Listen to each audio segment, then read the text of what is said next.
What's going on, everybody? Welcome back to another day, another episode of The Daily Grind. I'm your host, 30NSG, and on today's show, we're going to be talking about a couple different articles about Nintendo Switch. There's an article talking about Nintendo Switch 2, what it costs.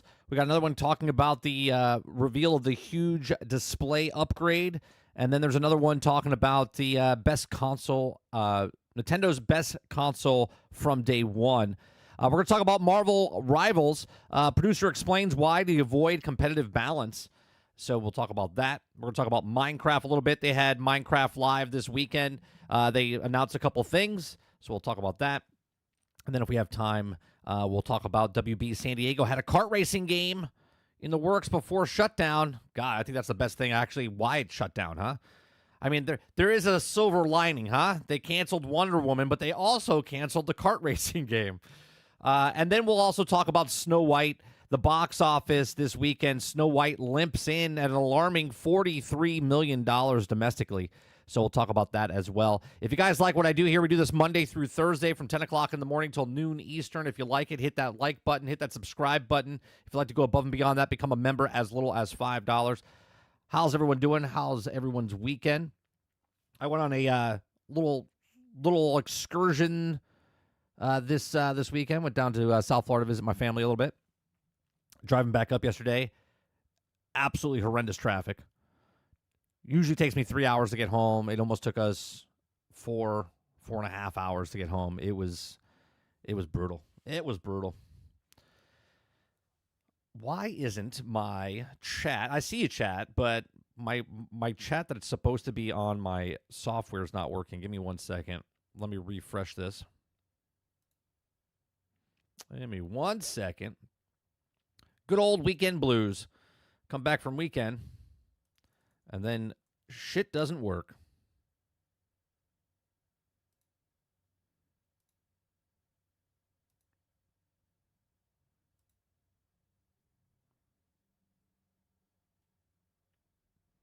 Yeah, 43 million is not good, Travis. Not good. We said it would do bad, right? We said it do bad. Minecraft comes out in 2 weeks. So whatever Snow White doesn't make this week and next week, that's it. It's over for them. That's how bad it's going to be for them.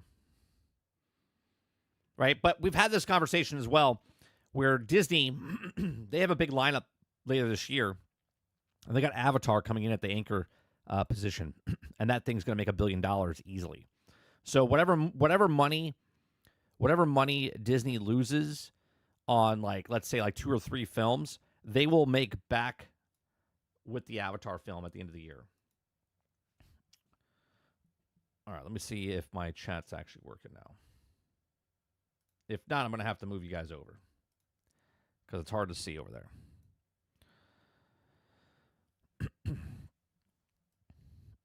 What is the deal?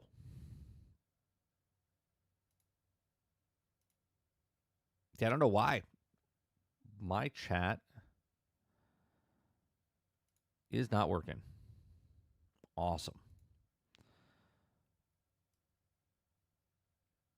So I can't bring anybody's chat up on the screen. Oh, there it goes. There it goes. Boom. All right. All right, we're good. We were good. Yeah, Lilo and Stitch comes out. There's a couple of other films that are coming out later this year. It's not Borderlands bad. No, it's not Borderlands bad, but it's not good. It's the least amount of money they've made from a live action movie opening weekend ever so far. I think the worst one was either Dumbo or one of the other ones, if I'm not mistaken. All right. Let's start off, because we're not starting off with the movies. We're starting off with Nintendo Switch. We'll be starting off with Nintendo Switch. Let me see who's in chat real fast. Thank you very much. What's going on, Travis? What's going on, Sarge? What's going on, Big Mad Mo? Clips. Nate, what's going on? Water Bear. Travis. I already think I started Travis. Who else is here? If you're not here, what's going on, Altern? Robert Jones. Scrolling. I probably missed somebody else. Anybody else that's lurking in the background, I do appreciate you being here, hanging out with us. What's going on, Cribsy? All right. Let's start off with the Nintendo Switch. So Nintendo Switch 2 to cost a $400 plus launch in June 2025. Now, these are all leaks and rumors, so take it with a grain of salt, okay? Nintendo Switch 2 to cost $400, launch in June 2025 with major first-party and third-party games on day one. Report. Okay, if you guys like what we do this Monday through Thursday from 10 o'clock in the morning till noon Eastern. We just cover the news, have conversations, give you my thoughts and opinions, and I get your thoughts and opinions from chat. So let's get started here. Nintendo Switch 2 is expected to launch in June of 2025 with a price at least $400 and a strong lineup of first-party and third-party games, industry analysts predict. Now, Nintendo fans have been waiting years for an official follow-up of the massively successful Switch, and it looks like the wait is almost over. Speculations has been running wild ever since the massive reveal in January of 2025, where Nintendo showcased its first official look at the next-generation console. Reports about pricing, launch titles, and also release dates have been surfacing everywhere, and now industry analysts are also weighing in on the new details.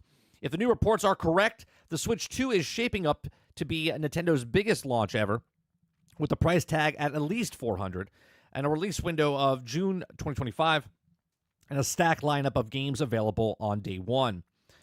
It says Nintendo Switch 2 launch price, release date, and games. Okay. The latest report comes from Bloomberg, which cites various industry analysts who also have been closely tracking Nintendo's next move. According to the report, the Switch 2 is going to cost more than previous Nintendo consoles, with some expecting it a $100 price increase over the original Switch.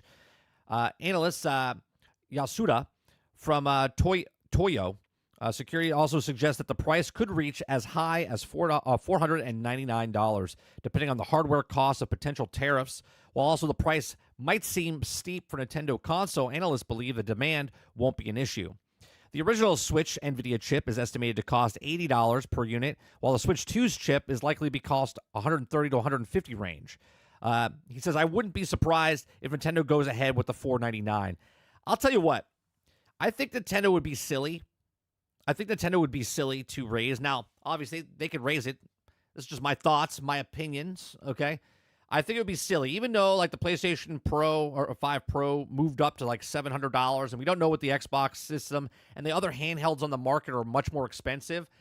I think it would be silly for Nintendo to start raising the price where they have that nice price point. Now, obviously, if they can't help it because of the tariffs, if they can't help it because of expenses going up, but I feel like they should still keep their price point down because they know that regardless, they are the number one selling console in the last 25 years. They're only the third console ever to break over 150 million units. So if I was them, which I'm not, obviously, I would not raise the price too dramatically, okay? Because it would behoove them if they, that's right, I said behooved, okay? If the rest of the systems are going up in price, they keep it nice and low because they would sell a lot more, okay? Robert Zune says of Sanford and Bernstein expects Nintendo to have 6 to 8 million units ready at launch, a significant increase from the original Switch 2. It had 2.7 million sales in the first month. If that happens, it could outsell the PlayStation 5's launch, which hit 4.5 million in the first quarter. Okay. Nintendo Switch 2's big games expected day one. One of the biggest questions surrounding the Switch 2 has been the launch lineup. Nintendo is known for dropping major first-party games alongside new consoles, and this time, it's no different.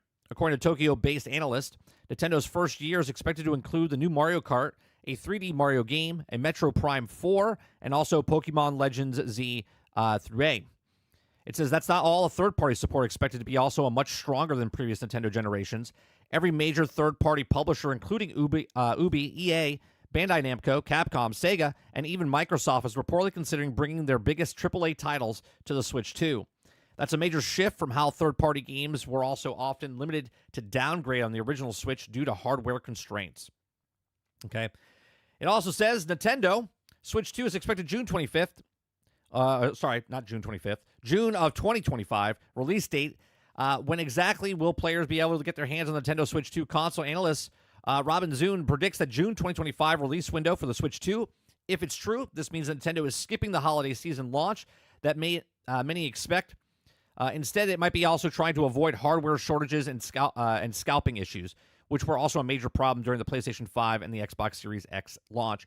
Look, they're going to have this. They're going to have this issue regardless about the scalpers and whatnot. It's just what it is. And it says, of course, this isn't official just yet, but Nintendo's expected to make a full announcement on April 2nd, which is just next week? Is that next week or 2 weeks? Next week, right? So about 8 days from now, 9 days from now, we'll have the announcement. It says it's not just Nintendo's own games that will also be pushing Nintendo Switch 2 forward. The third-party publishers seem to be taking the console much more seriously this time around. According to Take-Two Interactive CEO Strauss Zelnick, Nintendo is no longer just a platform for younger players.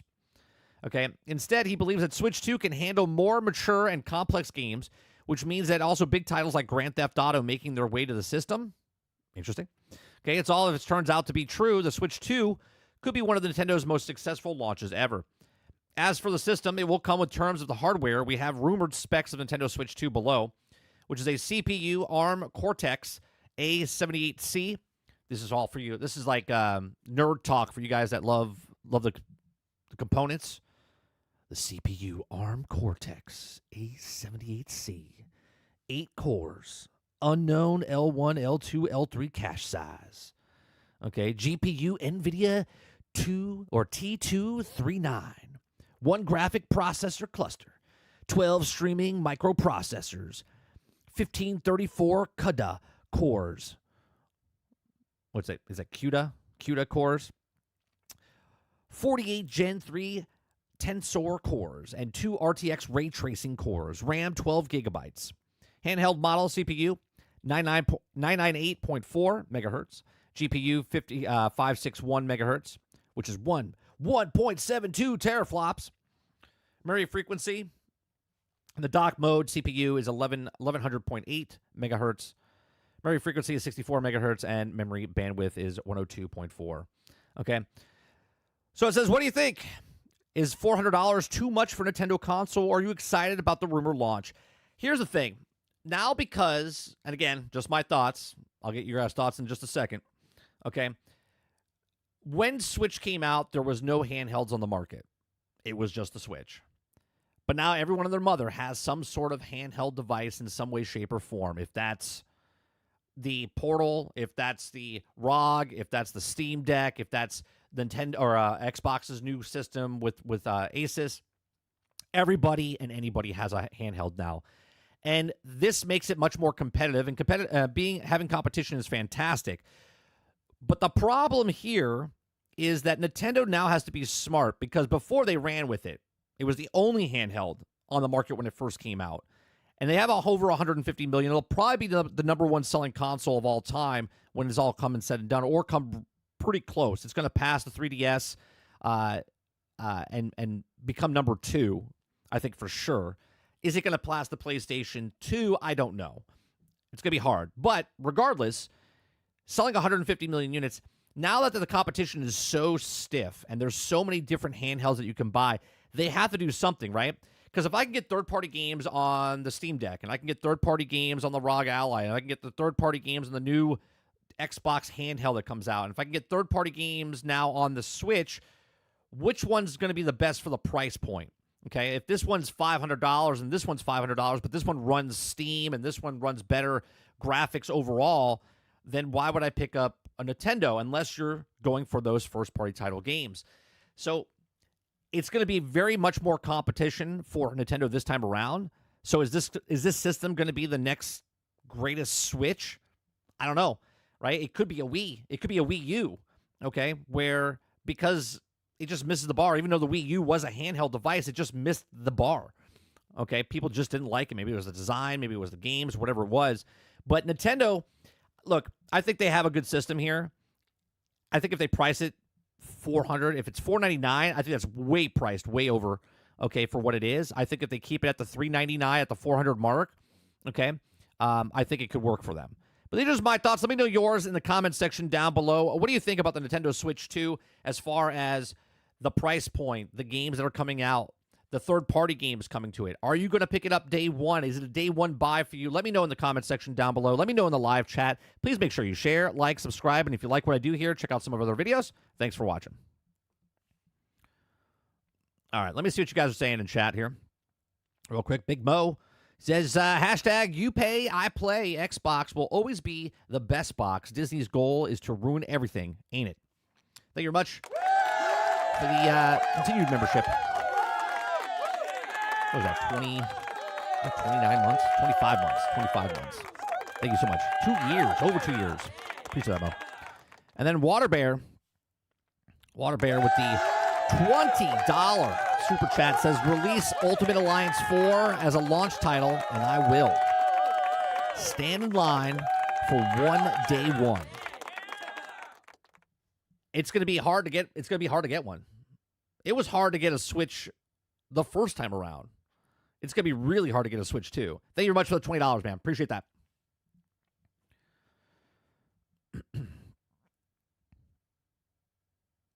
This could cost $600 and people will buy it. Sure, people will buy it. People will buy it if it's $700, $800. Less people will buy it, though, right? Less people will buy it, right? You don't want to go up too high in price, especially with the competition so stiff. You'll price yourself out of the market. You definitely do not want to do that. Yeah, exactly. Clip says, the Wii U would like to say hello. Yeah, the Wii U was terrible, right? Let's go look at what the, let's see, best console sales of all time. All right, let's go to the magic list here that we always go to, and let's scroll down. Let's scroll down to the Wii U, shall we? Right? Everyone thinks that nobody could do anything wrong. Let's scroll down here. Here's the Wii U. Okay, the Wii U is right here.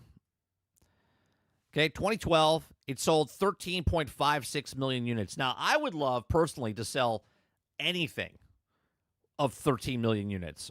Okay? But that's not happening. The Wii U sold 13.56 million units, which is terrible. The GameCube, okay, in 2001 total sold 21.74 million.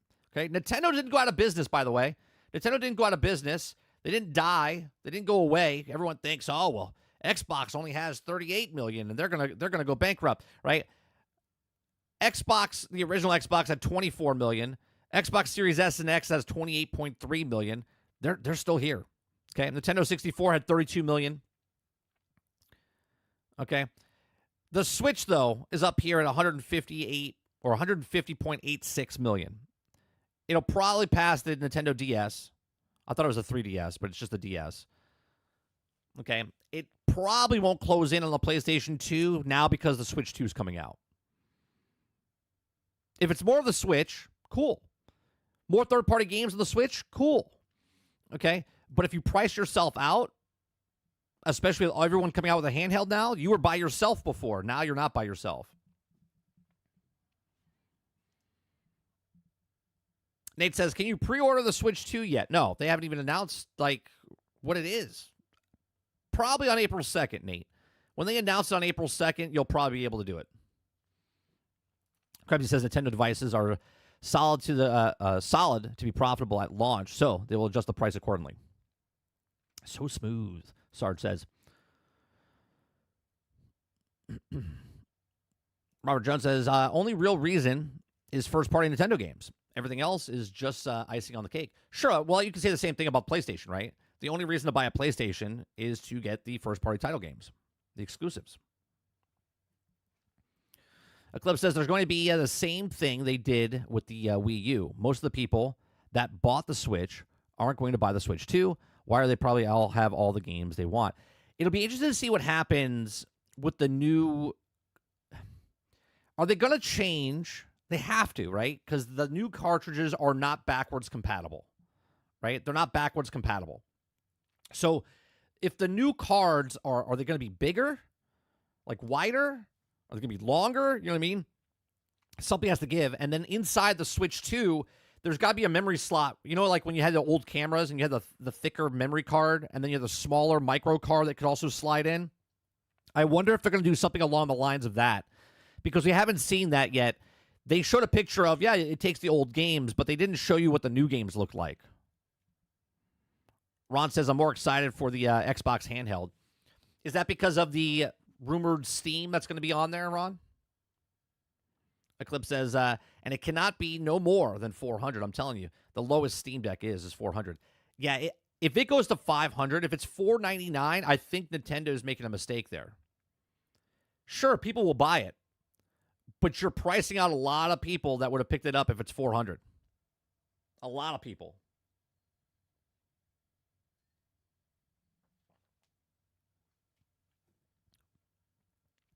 Robert Jones says having a bunch of mainstay titles being Switch 1 compatible might hurt them.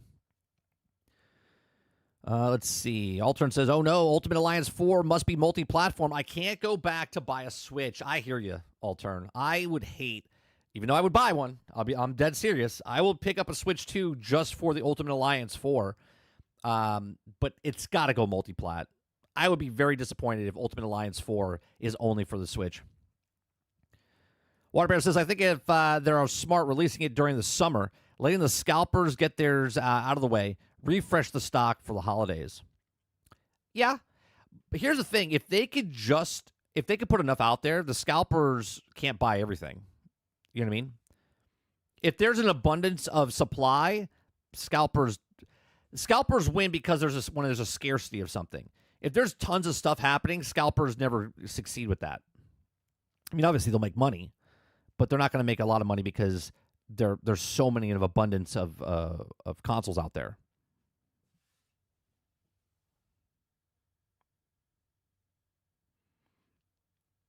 Eclipse says, yeah, it's April when they're also going to talk about the Switch 2. April 2nd, I believe.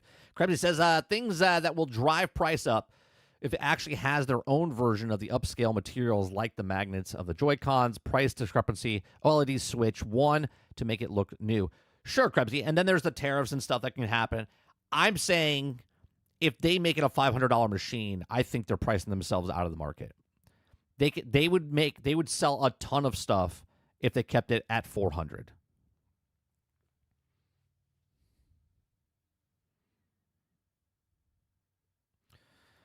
Squad Papa says, I thought the cartridges are the same. It was a take of old games. The block is going to be software. So the cartridges, if they have physical cartridges for the new system, how are they going to block that to putting them in your old system if they're the same size? You know what I'm saying? I mean, it could be the same size. So it's going to be a software on the disc itself that stops you from activating on the old system. What's going on, Winzo?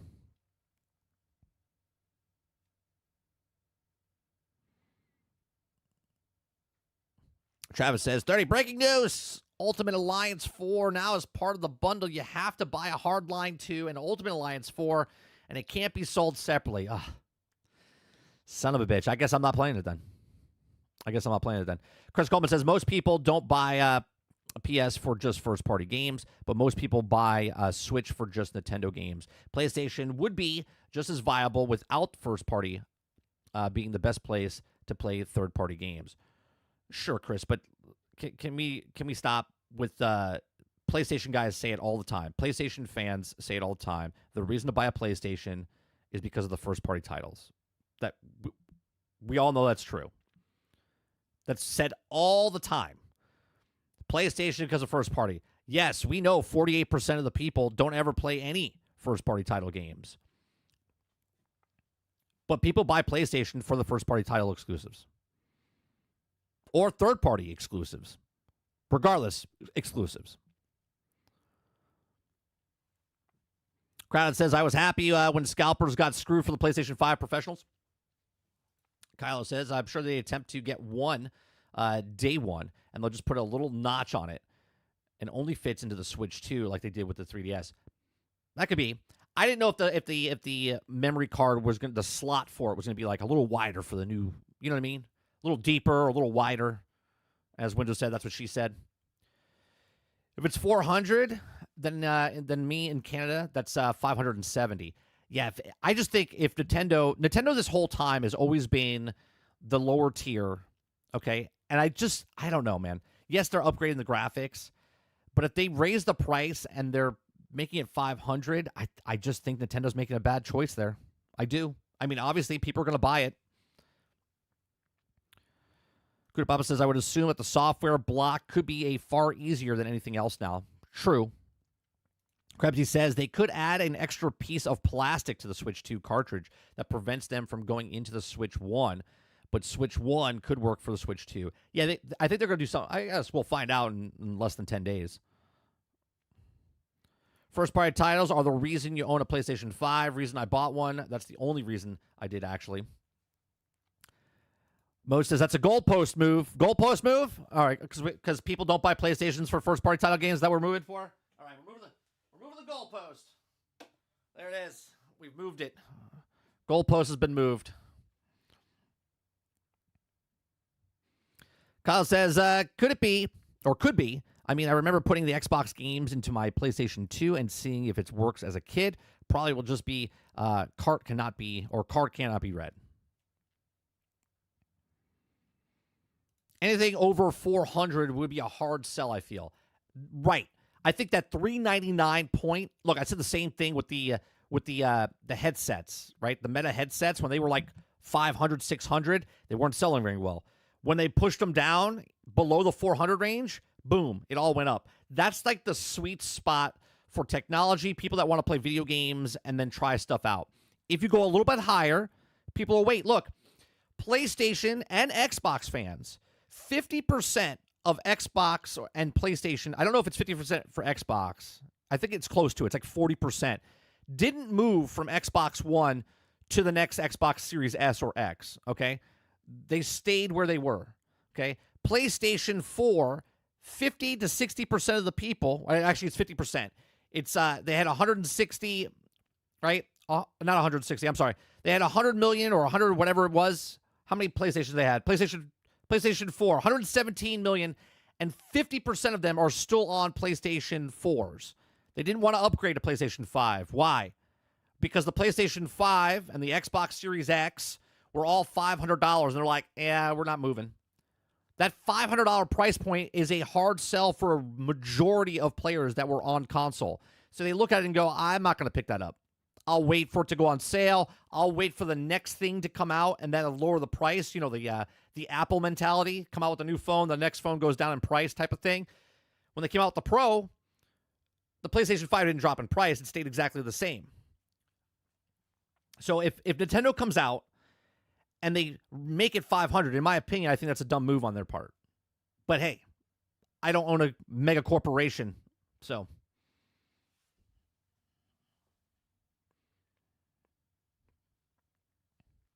Alton says, the real reason to buy a PlayStation 5 is because it's a better console than the Xbox. There, I said it.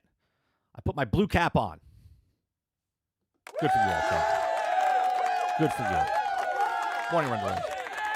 Windows says 30 because over here the PlayStation 5 Pro is $950 with the conversion rate in Canada. Jesus Christ, $950.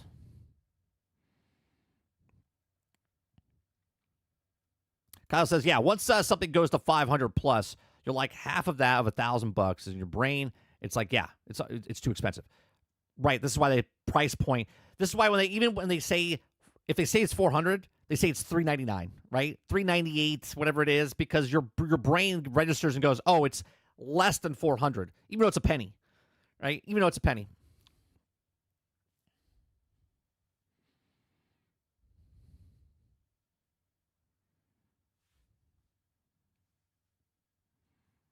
Yeah, but what you're saying here, right? What you're saying here with the hardcore gamers only, Kyle, it says you can't buy a Ferrari made for you. That a business sells because they have to get the product out, right? They have to get the console out to sell software. They have to. Nintendo's not putting their things everywhere, right? So if you're a Nintendo owner, you can buy digital stuff, but you need the handheld in your hand.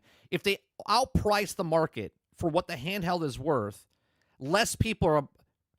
That's why Nintendo makes so much money, because of software sales. The more people they can get in, the conversion ratio of Nintendo fans owning a console and then buying the games is double of what Xbox and PlayStation are. When someone buys Mario Kart on first party title on Nintendo, it's like 40, 50 million people. When first party people buy it on PlayStation or Xbox, it's like 10, 15 million. If you overprice your console for your market, for your fans, they're not going to buy it. So great. You have people that can afford a $1,000 Ferrari that you're saying, or $1,000 system, or own a Ferrari. It's not made for you, but then they don't make the sales. Where's Nintendo going to put their games if no one's buying the system? This is why in the past, people lost money on systems. Lose it on the systems to get them in the hands and then make it back with the software.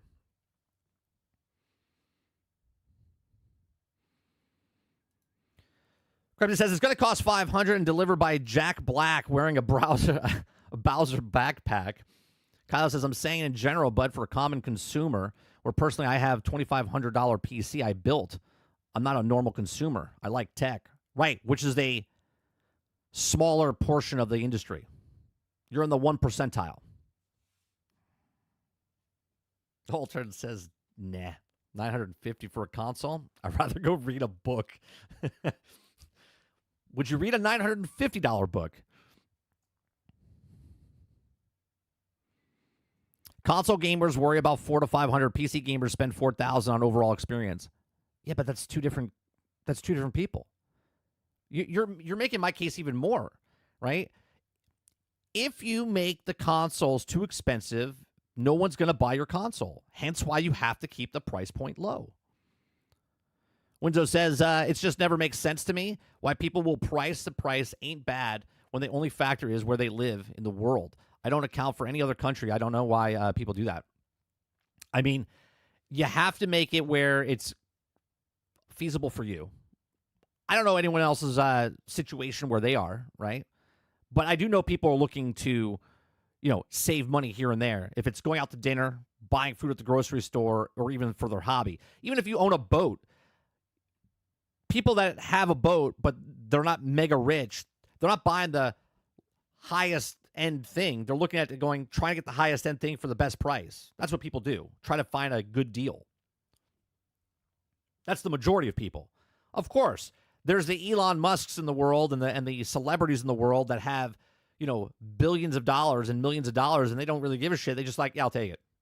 Sure, that's a small percent. Waterbear says, if you pay for high fidelity in your games, it's quicker refresh rates and response time, are you considered more than a hardcore gamer? Yes, you're in that small percentage. If you're getting the high-end television set refresh rate, if you got the cables, if you got the system, if you're getting the higher-end PC, the better graphics card, that is a smaller percentage of people, Water. You're in the upper echelon of the hobbyist.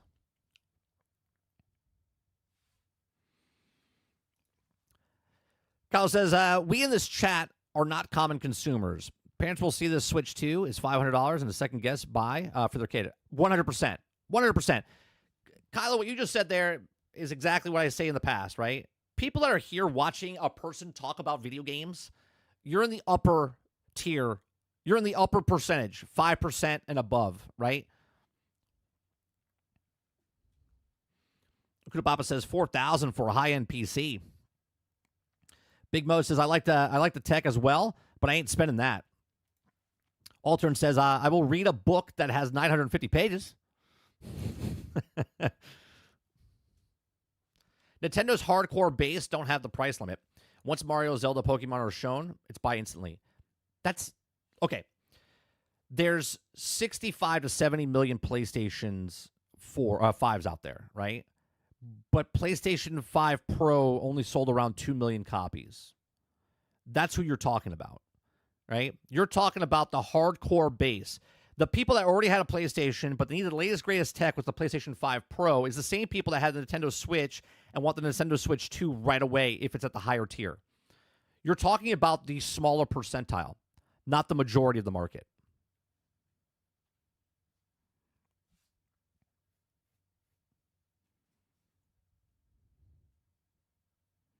Altern says, if you're considered more than a hardcore gamer, you're considered a psycho. Yeah. Robert Jones says accounting for other countries only makes sense if you can reasonably go and purchase it from those Canadians are always complaining about their currency compared to ours. The two biggest markets is like the China market and the U.S. Okay, then you have Canada, then you have like the U.K., then it goes into the other countries as well, right?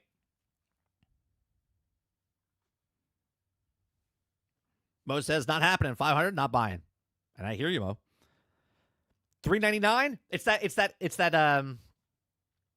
that Drake meme that we had, right? And he's like, right, 400 or 500, right? 399. Right? That's what it is. That's what it is. You have to price it right. Otherwise, you're going to price yourself out of the market. We just says 30. If you had to guess, because you're always good at predicting things, if you had money on it, what would you think the release date or week will actually be for the Switch 2? I said around the end of May. I said a couple weeks ago, I said probably May, because May is the end of the school year. Their clientele is kids going into the summer. So I would say like the last week of May, first week of June is where I would put it. If they announced it in April, I would say maybe 4 to 6 weeks after they announce it. So here, let me look at a calendar. If they announce it on April 2nd, 1, 2, 3, 4, 5, 6. Yeah, I would say like May 21st, 20th. May 20th, the week of May 20th to the week of June 3rd. Sometime between there is where I would predict. What's going on, Ghost Fixer? I don't think they wait for the holiday season. I think they get it out in the summer. Didn't the last Nintendo come out during like April or May?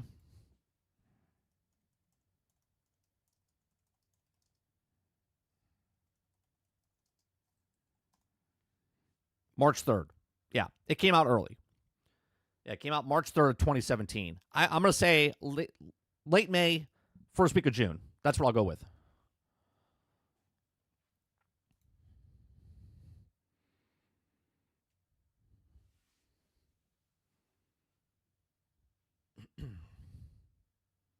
Kyle says, I say June.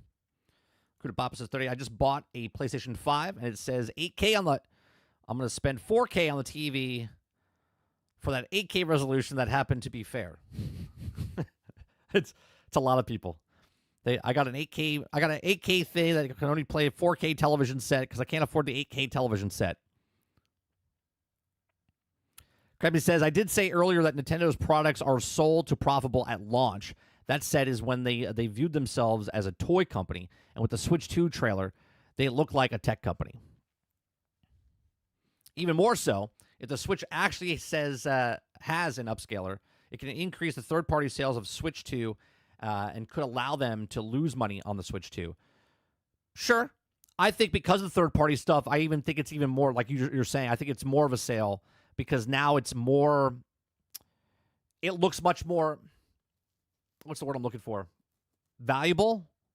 More value? Right? Because now they look at the Switch and go, oh, I only got the Switch because I got the first-party games, but now I can play a third-party, and it's a mobile game. And I'm not breaking the bank with $600 or a $500 handheld machine.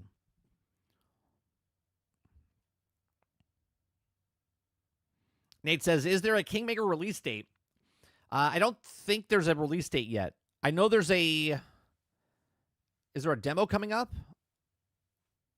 Or early access? I'm not sure. It looks good, Nate. We talked about it a little bit on Thursday night on GXG. We watched the Summer Game Fest. Sorry, not Summer Game Fest. Future Game Show, spring.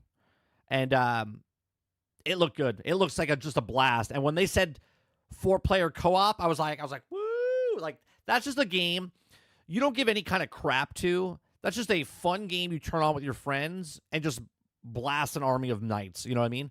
Get a tank, get a copter, get on a motorcycle, just slaughter a bunch of stuff, right? Like, that is a no-thinking game, just fun as hell. What are you doing tonight? I'm just playing some Kingmaker. Oh, dude, can I play with you? Sure. Hop on in, right? And just while you're blowing stuff up, while you're doing things, you're just enjoying the game. That's it. There's no drama behind the story. There's no activists. It's literally just playing the game. It's like time travel into the past, blow shit up. That's it. Akuta Papa says, I just want to call it Hogs in Kingsmaker so I can hear brrr. Robert Jones says, I wonder if the Switch 2 can really do if it's as powerful as the PlayStation 4 or Xbox One. That also might be enough for tons of third-party stuff. It's the same thing as Helldivers, right? Yeah, it's just fun, man. It's just fun, Travis. Windows says 30. Nintendo is so weird. Now at times they also choose to release a console. Nowadays, only Nintendo would not do a norm for the console month. You also see the others try it, which I don't think it's bad. Yeah, the Nintendo, look, we have this song, okay? Crazy Uncle Nintendo. Crazy Uncle Nintendo does what they want, okay? They do what they want. They decide, they're like, hey, you know what? We're releasing it on a Friday. We're releasing it whenever. They don't care. They don't care what the rest of the industry is doing. They're going to release theirs when they feel like releasing it. Okay, thank you very much for the continue membership. Appreciate that. I know it says new member. Oh, no, it doesn't. It says 26 member. 26 months. 26 months. Over 2 years. Thank you very much. It said new member over here, and then when I clicked on it, it said 26 months. I appreciate that.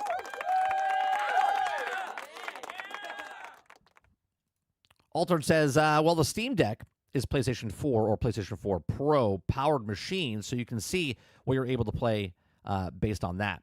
And how much? What's the cheapest version of Steam? 400, right? Or is it 500? What's the lowest end for that? Cody says, I just want to see the new Mario because Odyssey was kind of lackluster in my opinion. I thought it was good. I liked it. I mean, it's Mario. I mean, we showed that we showed the graphics of Nintendo, right? Mario hasn't switched since 2008. 2008 is the last time they like upscaled it or fixed it, or was it 97?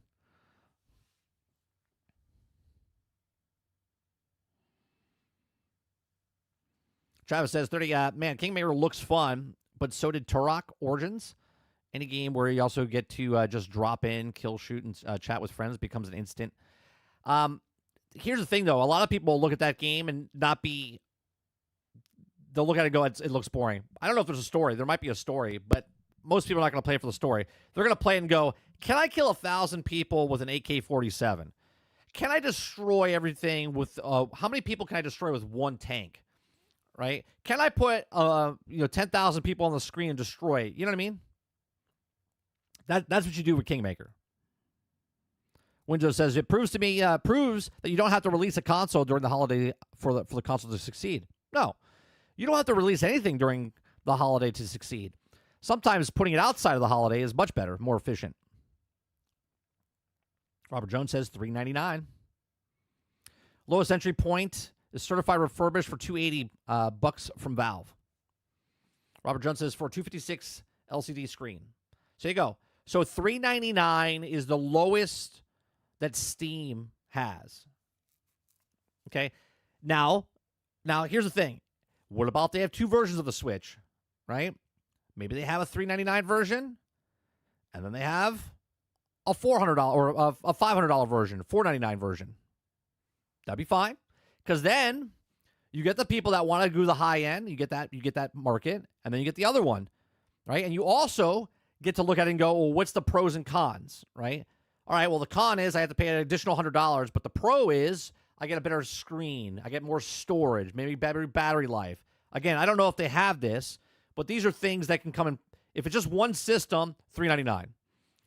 If there's multiple systems, or down the road they come out with another Nintendo Switch Pro, or Switch 2 Pro, then they can charge more for that, like they did for the LCD and stuff like that.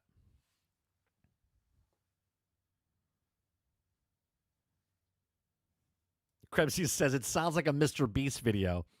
Today on today's Kingmaker show, we're going to put 300 Spartans versus a Ford F-150.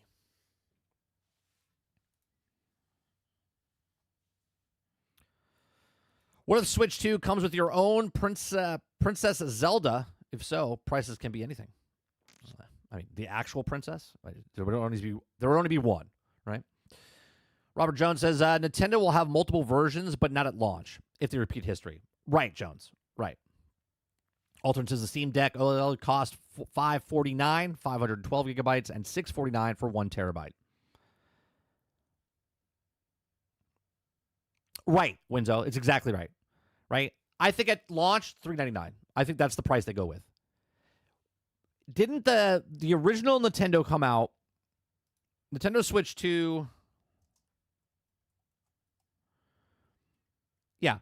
Nintendo's Switch launch globally March 3rd, 2017 was $299, which is $300. Hell, I might even say that they might come in at $349. Right? They might come in at $349. But I would say if they went up from $299 from the last system to $399 to this system, I think that would be justifiable just because of what it is. Okay? But they might go $349. They might go $349. Those would fly off the shelves. Fly off the shelves. They would sell like hotcakes. Chat, they would sell like hotcakes. What's going on, El?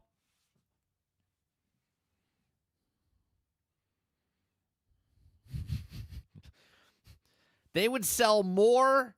They would surpass so many things if they kept it, just raise it up like $349 instead of $399.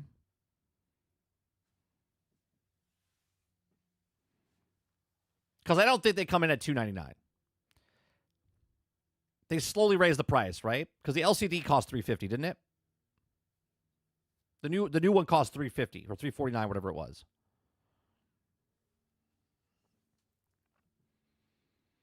I don't see them raising the Nintendo Switch 2 from $299 to $499. I don't think they do that. But we'll see. We'll see very shortly. Let me see. There's another one talking about, is this the display upgrade? Let me see. Consoles.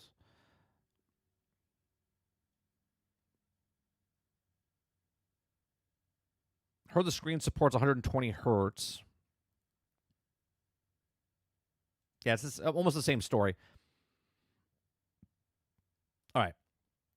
So that's the Nintendo one.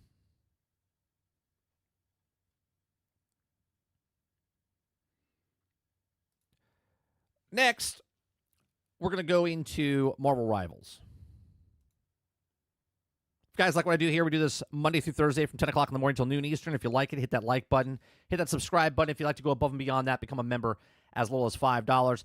We do have another channel. We have a couple other channels. This evening at 8 p.m., we're going to be continuing our Avowed playthrough. We're close to the end. Okay, we got about another 10 hours or so to go. So I'm going to try to put in 3.5 to 4 hours tonight, 3.5 to 4 hours tomorrow, and then maybe we'll play it off stream a little bit and get to the end, and then maybe finish it out on Friday, maybe. Okay, if not, we'll go one more week to Monday. Also, we have a channel called Nerding with 30, where it's about movie, entertainment news, stuff like that. It might have passed 10,000 views. Let me see. My video blew up. Oh, we're so close. We're at 9,944 views for that video, which is my best video on that channel. It's about why the heroes are not the same in the Marvels, in the Marvel movies. So we talked about that. So go check out that video as well. And then we have 30 NSG. And then we also have 30 and Still Jamming, which is the music that you hear in the beginning of the show. That's over on that channel as well. Not all the songs, but there's a good, I think, 14, 15 songs over there. So check out some of the other content that we're doing.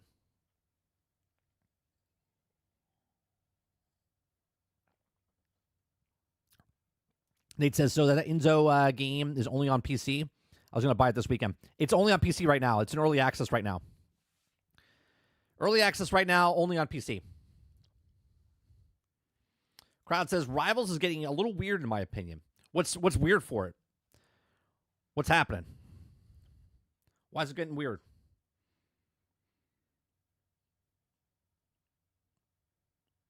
Oh, Travis, I got another one this morning. Travis. There's another novel. Super scrolly. Too long to read. Their balancing is questionable. Well, that's what the article is. The article's about. Now, I don't know what the article's about, right? I don't know what the article's about because I haven't read it yet. But I've said in the past that you shouldn't go to the one percenters, right? You shouldn't go to the one percenters. You should make it very casual and not ruin it by constantly changing and nerfing and buffing. Okay? So we'll see what the article says.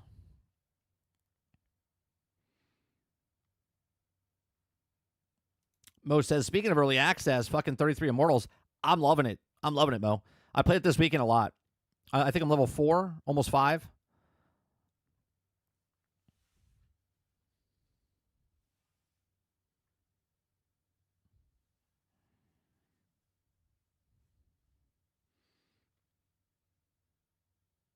Yeah, 33 Immortals is really, really fun. I got into one good, I guess, server or whatever it was for the 33 people.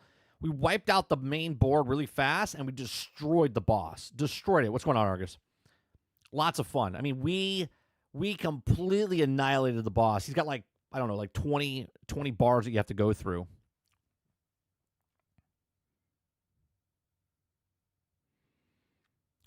Your level 7 or 8 and bow and staff challenges are max. Nice. I've tried everyone. I kind of like the staff and the daggers. The daggers are really fun. I love like leaping towards people, right? I love leaping towards the people and doing like massive damage. That's fun. I like the loop. The loop in 33 Immortals is like really good because you're leveling up each time you die, you go into the next map. You're leveled up from the last time. You got different passives, and then you're leveling up to do more power, and you can change it up. Right? You can just run around the board, kind of get all the bones and the keys that you want to get. I like it. It's got a nice loop to it.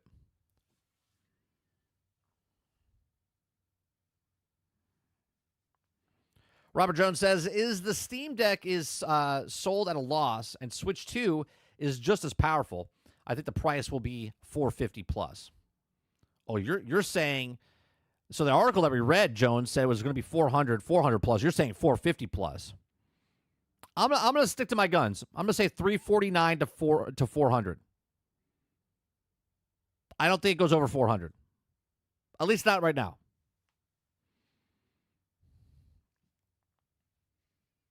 I think Nintendo wins the market with handhelds if they keep it under 400 or at 400.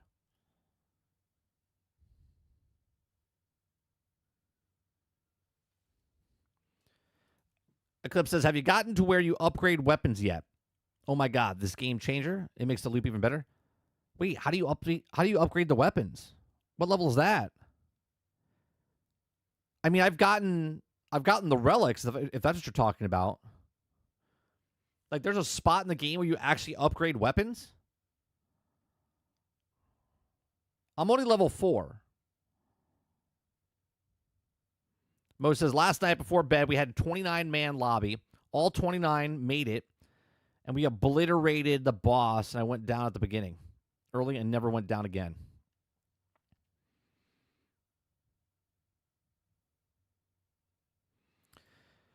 You get your feet to level 6. Okay. Upgrade stats at level 6. Okay.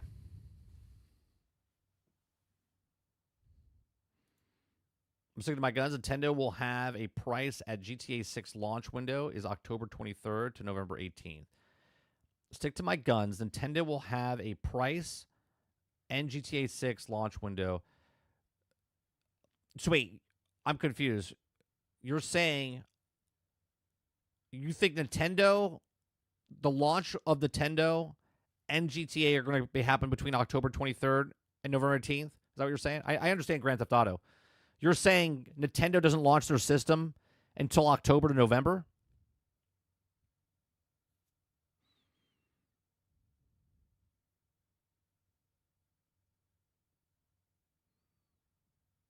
Gaming Fire's keeping a PC handheld under 400 won't happen.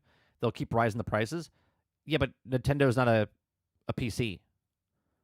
So the Switch can be under 400.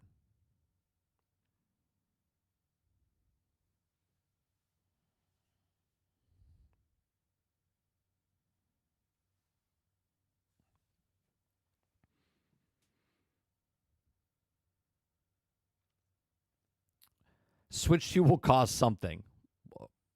Good prediction. It's a good prediction. All right, let's go with this this next story here. So after Marvel Rivals, producer explains why they avoid competitive balance. I'm convinced it's the right choice. Okay, if you like what we do here, this is an article from Screen Rant. We do this Monday through Thursday from 10 o'clock in the morning until noon Eastern. We just cover news stories, have conversations, give you my thoughts and opinions, and I get your thoughts and opinions afterwards. All right? So if you like it, hit that like button, hit that subscribe. If you'd like to go above and beyond that, become a member as little as $5. Okay, although only part way through the first season, it's been so far so good for Marvel's Rivals, keeping a decent number of players and originally launched with. NetEase has made sure that the landscape of Rivals constantly changes to keep things fresh, adding heroes every 45 days, half a season, and providing frequent balance patches to ensure things don't get out of hand. Skins are also frequent, with events giving players the opportunity to earn specific skins, while reasonably generous Battle Pass structure allows players to earn plenty of cosmetics even after the season ends. The development team behind Marvel Rivals appears to be quite transparent in this philosophy, and it seems to have its ear to the ground when it comes to listening to fans.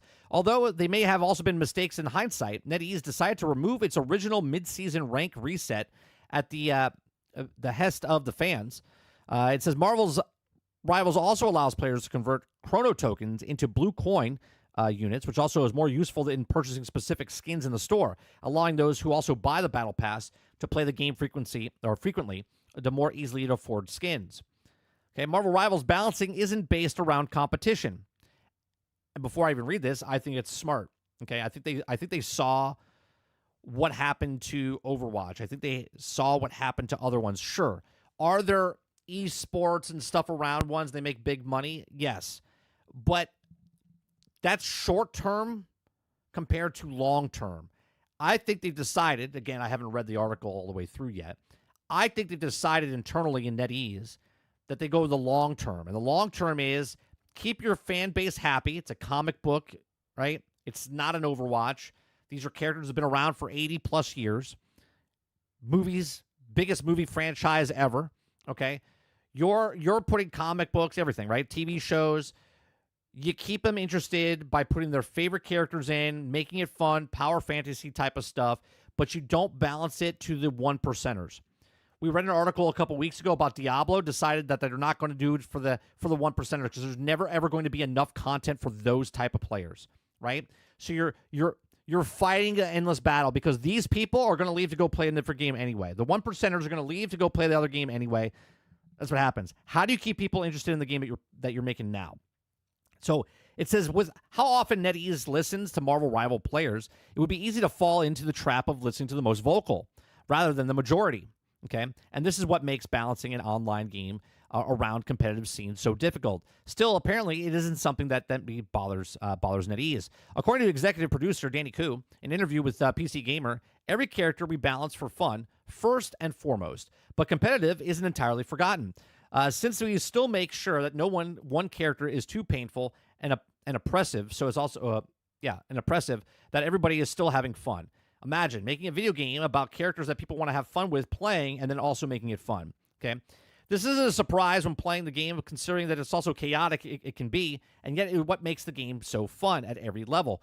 Koo acknowledges that the point of the game is to be fun, and with competitive play being additional side virtue to keep dedicated players hooked, stating that people just want to have fun at the end of the day. And Marvel Rivals is, quote, built to be more accessible for casual players. Right, because the long game, casual players that have money to spend, the longer play is to keep them there than to get the one percenters that spend the money and then kind of just leave, and then it pushes off everybody else. If you drive the casual players away, then you're dedicated just for these one percenters. Where if you make the casual players happy, okay, these one percenters are going to leave and come back because, let's be honest, you're addicted to video games, right? So it says, although the competitive casual coexist, the feel different. The competitive players trying to have something fun beyond fun, and they'll show off their mastery. Okay. So it says, Koo also put it. It also states that the majority of the players will not play competitive anyway. That's right. See, a lot of you people think that I'm crazy when I say most people don't play competitive. And why don't they play competitive? Because they want to win. And when you play competitive, it becomes sweaty. If it becomes sweaty, then it becomes unfun. So people just play quick match, or they play against the AI. Hence why I said you should make a PvE version mode in this game, so people will just casually play the game, level up their Spider-Man character, level up their Captain America character, having fun playing the game. Okay? So it says, which is probably accurate, the casual players have had a look at the competitive community and realized how it might not be as best environment for everyone to foster fun. Balance for fun appeals to more people. Amazing. It's amazing. It's like they could have interviewed me. Okay? Most people play games casually, and even those who play competitively don't do so at a particularly high level. With rank inflation being an issue in Season 1, the level to play throughout the rivals until Essential isn't too high, and very few people are Celestial, okay, or above. And considerable the number of players are getting stuck in Grandmaster. With many players not bothering with competitive, and even fewer people playing at a high level, it makes sense to balance the game for fun and casual play to appeal to more people, keeping things simple. Man, I'm telling you, this is why I said from the very start, add as many heroes as possible, add a PvE, do what Overwatch didn't, okay? Don't go competitive, okay? Go for the more casual, make it fun. I'm telling you, man, level up the characters, level up PvE characters. Although the only few play Marvel Rivals at the highest level, there's a big difference between the inflated Diamond and Grandmaster and Silver and Bronze. Although Diamond and Grandmaster aren't the level they probably should be, different characters are stronger than the level compared to Bronze and Silver. Take Spider-Man, who has a high skill floor, and those who are at Bronze struggle to play him, with also the menace of Jonah Jameson says that his is Diamond and above. Scarlet Witch is also opposite, and her auto-aim is simply a kit or deadly in Bronze, but lack damage in Diamond. If NetEase chooses to balance for competitive play, it becomes tricky to choose what level to balance the game at. And it could nerf the likes of Spider-Man, which would also have a massive impact on the higher level players, but probably wouldn't change much lower down, for example. I'm going to compare this to Destiny, okay? Destiny tried to do this way back when in Destiny 1, right? They thought they wanted to be a competitive multiplayer thing, and the PvP players are saying, this is what's driving the game. People play PvP. This is why more people play PvP. I'm like, that's not, right? If you could find episodes, I was on a podcast way back when, including JXG, okay? And we talked about competitive all the time. I said, this is what they're trying to do. They're trying to make competitive, which they tried to do from Destiny 1 to Destiny 2 to make the Crucible more competitive. But then they abandoned it completely because they saw the light, okay? More people play PvE games than PvP games because people don't have fucking time. If you're younger, you're a PvP madman. Okay, that's what you like to do, right? When you're older, you liked PvP back in the past, but you're older now, and you're like, I don't have time for this shit. I only have an hour a day. I only have 2 hours a day. I don't want to sit here and bang my head against the wall, okay? So you don't play PvP. You get on, complete your objectives, complete your dailies, complete your weeklies, get your battle pass done, and you move on with your night, okay? And that's what's happening with this game, okay? Rivals is learning from Overwatch's balancing issues. Well, that's good. Marvel Rivals has been compared to Overwatch constantly, with some calling Rivals Overwatch 2 superior and also hero shooter genre. While its balancing philosophies are completely different, while both games were built with fun in mind, hence the Overwatch was good in the first year, Blizzard wanted to esports game like League of Legends, originally made and pushed Heroes of the Storm for this, and after that they failed. It began pushing Overwatch's esports scene hard, resulting in outrageous funding an Overwatch League and balancing the game for esports. The problem with the balancing of the game for esports is that the level is beyond, even with high stakes, the game ignores 99.9% of the players. That's right. The 1% of the players that you're going for, not even the 0.1%. Okay. Most want to have a couple of quick, fun games after a long day at work or school, but when the game is balanced around every very best and who are most likely to adapt the game, will become less about fun and more about competition. It alienates the majority of the players, and when paired with blunders like the GOAT's meta forcing roll queue, the casual player base gets tougher and to maintain. It seems that NetEase has learned from Blizzard's mistakes, and with Marvel Rivals maintaining the original philosophy based around fun, casual play of Overwatch also had it in the first year, of course, and the esports scene ends up thriving. NetEase could push to balance with the competitive focus, but Ku's saying that it isn't its current focus. It seems unlikely for the future, and Overwatch provides Rivals with the template for what to do and what to avoid, and which the quite ironic, considering that the two titles are meant to be fierce competitors.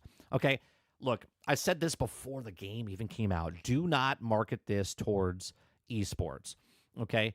Because of, if you want to take a new game, what's that new game that's coming out? Frag, right? The Frag competitor game, right? The shooter game.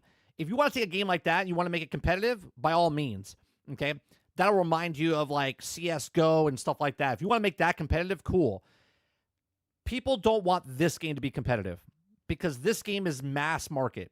Marvel is a bigger brand, okay? Not even in the same stratosphere, okay, as an Overwatch, as a known IP. In the gaming space, Overwatch is a tremendous IP, but Marvel brand is much larger than the video game space, and people just want to play fun characters. They want to play that character, and if a character hasn't come in yet, like Blade might be coming in the next season, someone that's not playing the game right now looks at that and says, Blade's coming to the game, I'm going to give it a shot. If Gambit comes down the road, someone's like, I'm going to give it a shot, right? They might not even like these games. Hence why I said from the very start that this needs to focus on the masses of fans that work or that play these types of games, okay? They just want to play Spider-Man. They just want to play Scarlet Witch. They just want to play Juggernaut. They just want to play Magneto. Whatever it is, okay? Put them in the game. Put as many heroes in the game. Don't make it competitive. Make it fun. Put it, for God's sakes, NetEase, put a PvE game mode into here, okay? You just want people to play your game. Play your game. You already have bots in the regular games, okay? You've been exposed. Then you can go play regular bots. You're going against bots. You're going against sweats. Just put PvE in this game, and I'm telling you, this game would be much bigger. You make much, much more money off of it because then people won't feel like they have to go competitive, okay? You have people complaining that people in Quick Match don't do the right thing. Well, if you don't like it, then go play competitive. But you don't want to go play competitive because if you play competitive, it becomes too sweaty. Well, what are you going to do? I think this is smart. I think this is a smart move on their part not to go competitive. Maybe they go down the line. Sure. But you have to separate. You can't make it for the 1%ers and think that, oh, if we make it popular for people to watch on Twitch or watch on the landscape, that it's going to bring in more money. Yeah, short term it'll bring in more money, but long term, if you make the game fun and put more characters in and make it more appealing for those people, you'll make more money in the longer run, okay, over time, and the game will sustain itself and last for 5, 6, 7, 10 years maybe, instead of lasting for 2 years and then fizzle out. These are just my thoughts. Let me know yours in the comment section down below. Please make sure you share, like, subscribe. Tell me what you think about, is this smart? Is this dumb? Do you don't like this because they're not doing the competitive stuff? Let me know in the comment section down below. Let me know in the live chat. Please make sure you share, like, and subscribe. And I'll see you guys in the next one. Thanks for watching.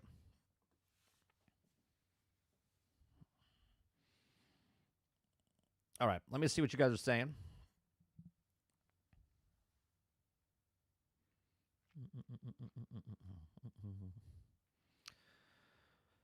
Eclipse says, yeah, if you look up the competitive in League, like 80% of the people are bronze or silver, and not many people play competitive.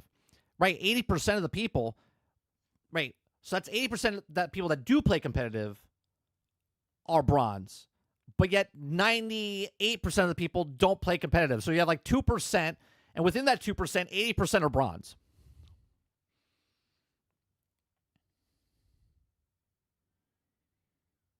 Argus says it's almost always a throw to see a Spider-Man on your team. Nate says people think that majority of it are going to say GTA is not. I care otherwise. I say but. You guys talk about GTA.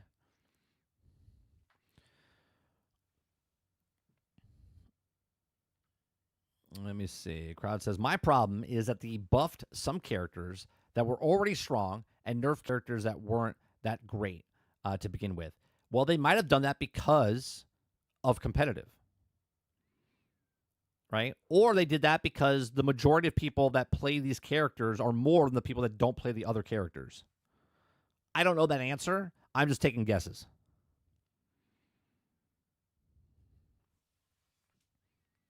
Right? You said, who did you say earlier, House? Who'd they nerf?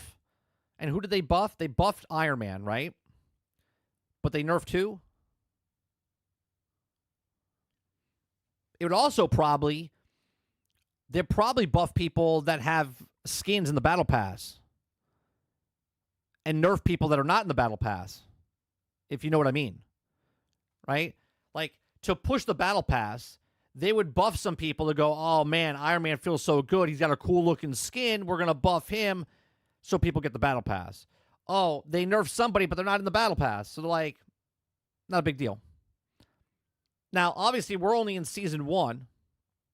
So when Season 2 comes along, if we start noticing buffs and stuff of the characters that are in that Battle Pass, and they nerf other people that are not in the Battle Pass, well, then you know that that theory is pretty solid.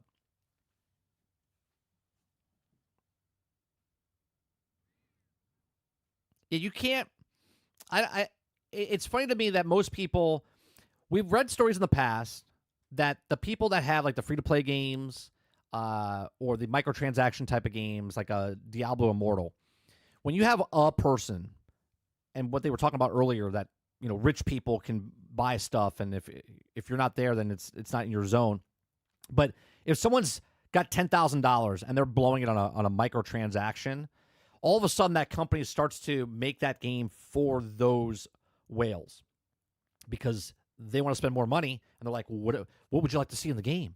What would you like to see in the game? And they're making $10,000 short term, right? That guy could go away instantaneously, and then you'll never have anything. But you've now ruined your game because you've wrapped it around in a nice little bow for the whales. But soon as the whale is interested in a different game, then they go bye-bye, and then there's no money coming in because now you've alienated all these people, and this person just got bored, and you've wrapped a nice bow around your game for the whales. But now the whales went to a different game to be a whale over there, and now your game is dead. Where if you move it towards these people and say, what would make you like this game? Why would you play this game? The more people that buy the game are like, hey, you know what? Yes, they make $10,000, not instantaneously, but now they make $10,000 every month. But there's a bigger group of people. Here, perfect example. I'll use my YouTube channel as an example, okay? My YouTube channel, I can have someone come in and constantly gift memberships, right? And then it raises my numbers up for my subscribers or members, okay? But those members that come in are not actual fans. They happen to be here, but now they got a membership, okay?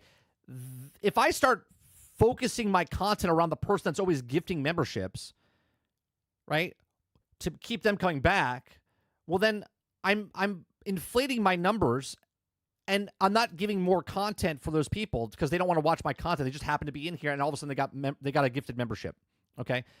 But if I make the consistent content and have the same people, which we do, we have 33 to 50 people, right, every day come in. I get 250 to 300 people watch my show every single day, okay? That's a core foundation of what you want.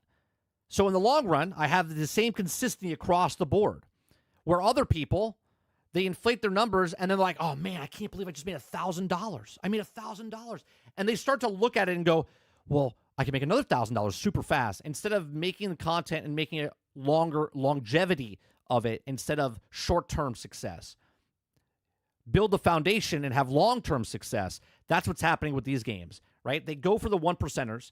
They try to get the whales. They try to get the one percenters to make them happy with the competitive stuff, but they alienate everybody else, and the foundation of the actual game, the stream, whatever, is completely, gone because they went for this and they didn't go for the tried and true. Does that make sense? Sure, it's nice to get people come in and do that stuff, but I would rather have a consistency of people that come in and become a member long term, and they're here for 24 months. They're here for 26 months.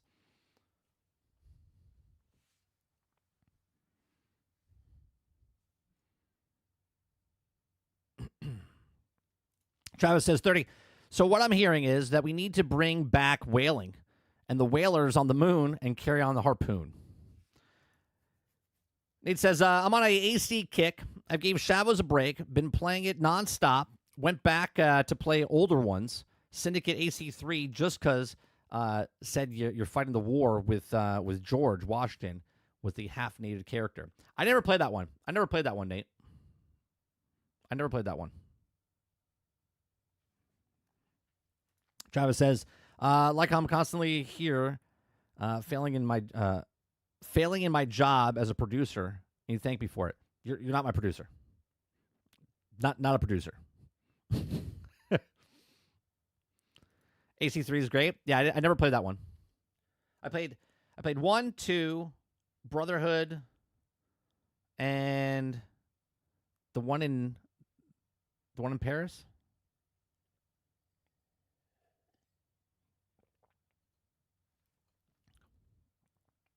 And Black Flag.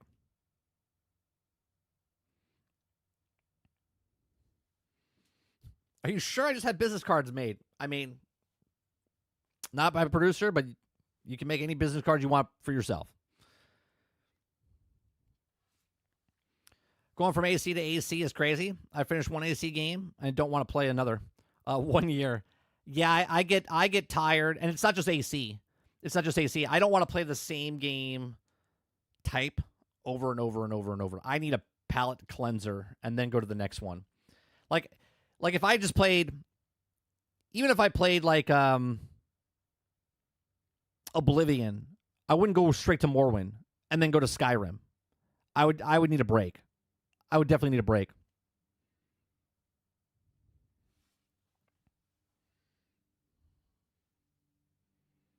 It's whatever one, Nate, that came with the Xbox One digitally when you paid for it. They gave me 2 games. When I bought the Xbox One back in the day, they gave me, I think it was Black Flag, and I want to say Unity or Syndicate. I forget which one it is.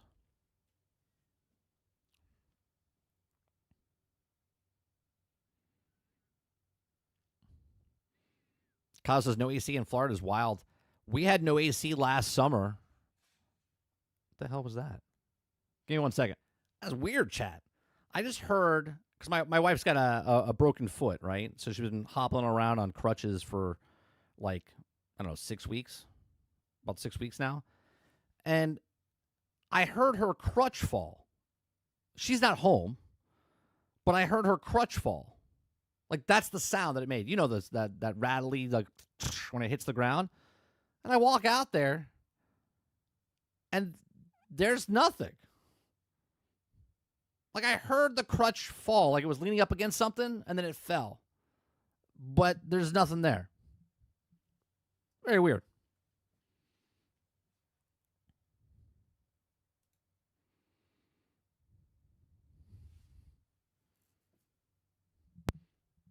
Yeah, we had no air for like, I think it was like 15 days, 16 days.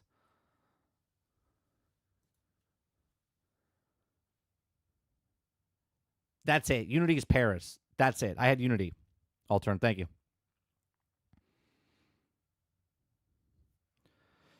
Krebsy says, I doubt this will continue, but currently Shadows is outselling Valhalla, and Valhalla sold 20 million. Valhalla has 1 million players in 1 week, and Shadows has 2 million in 2 days. Okay, let's talk about this for a second. Okay. The 20 million sales is sales. 1 million players bought Valhalla in 1 week. And Shadows has 2 million people playing, but not sales. These are not the same. These are not the same.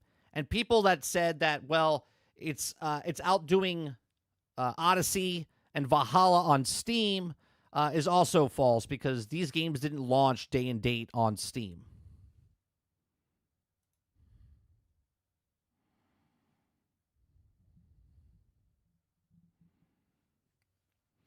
Gravity strikes again. Gravity would strike again if the crutches were here in the house, but they're not.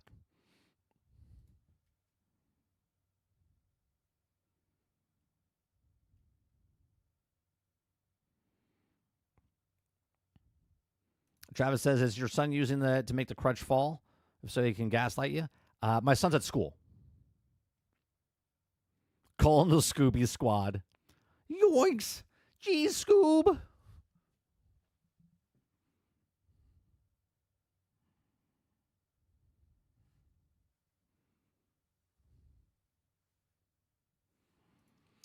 But didn't you say Game Pass is what they want you to do in subscription? Sure, Nate. But again, the narrative of them buying 2 million copies, okay, and playing 2 million copies is completely different. That's correct. They want you to get onto Ubisoft Plus, but they're also not coming out and saying that we have 2 million sales. Monster Hunter came out and said, we have this many people. We sold like 8 million copies. Sold 8 million copies, right? The people that are defending, look, I don't give a shit if people like a game, love a game, hate a game, right? I loved Marvel's Avengers. Marvel's Avengers was a shit game. It didn't sell well. I like it. I will not defend that game. Okay, there's a difference between someone liking something and something being successful. These two things can exist at the exact same time. I like this, not successful. Because you like this and this not successful doesn't mean you're a shit person. It just means that you like something. It didn't succeed well in the broader audience of what it was for a company to be successful. You having fun and the company not making success are the same thing, right? You can have fun with a shitty product and it doesn't become successful, okay? When they try to manipulate you and say that 2 million people are playing, 2 million people are playing, what's the sales? If you want to gloat, then tell us what the sales are. Because their numbers on Steam day one are lower than Veilguard's. Veilguard only sold 1.5 million copies a month after we saw everything, and everyone was like, no, it sold really well. 1.5 million copies, and now it's on PlayStation Plus for free, and it's coming to Game Pass for free probably. Okay? So, like, be consistent. If you're going to gloat, not you, the company, okay, if you're going to gloat about your numbers, then tell us what the sales are, not the players. Because a player logging into Ubisoft Plus, playing for 10 minutes counts as a player.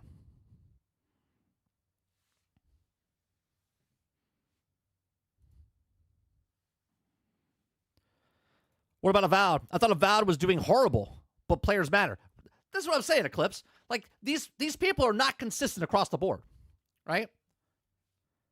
Starfield sucked. It sold 4.5 million copies. Sold 4.5 million copies. And then it had 10 million players. They're like, well, it's 10 million players. It's 10 million players. Ubisoft says we have 2 million players. Like, fucking success. It's a fucking success. It's like, the fuck are we talking about? Be consistent. Nate says spring break here in a week. It was just spring break here last week. And now it's spring break down in South Florida right now.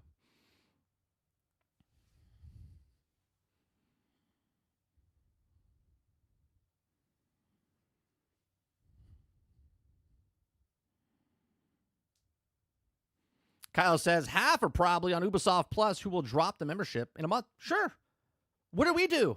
We played Star Wars Outlaws. I counted as a player. Star Wars Outlaws underperformed. Yet I played it. Right? And I didn't spend money on it besides the $18 for Ubisoft Plus for that 1 month.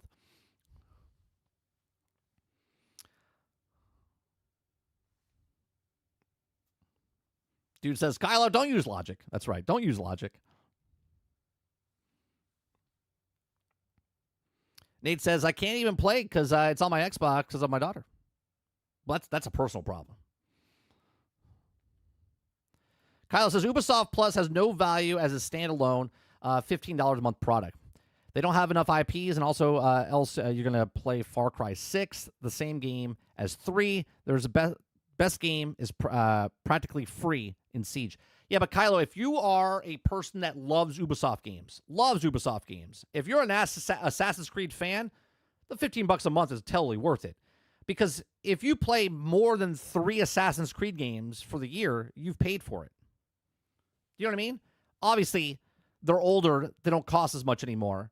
But what I'm saying is if you're an Assassin's Creed or an Ubisoft fan, it's totally worth it. But what's that percentage? How many people do you think have that?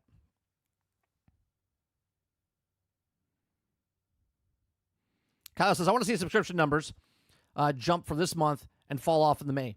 Yeah, but even if they do that, look, the reason that Game Pass works is because Game Pass has more games coming out every single week. Every single week there's a game. Every other week there's a bigger game, right? Every other month there's or every quarter there's a giant game, right? That's what works for them. Ubisoft comes out with, what they come out with? They come out with Prince of Persia last year. They had X Defiant. I don't know if that was part of Ubisoft Plus, right? They had Avatar, which came out a little bit before. Then they had Star Wars Outlaws, Skull and Bones, and now Assassin's Creed Shadows, right? So 6 games in 12 months, technically 14 months, right? Not as big, not as worthy if you're playing just the new games that come out than if you got a Xbox Game Pass subscription where constantly got games coming out, new and old.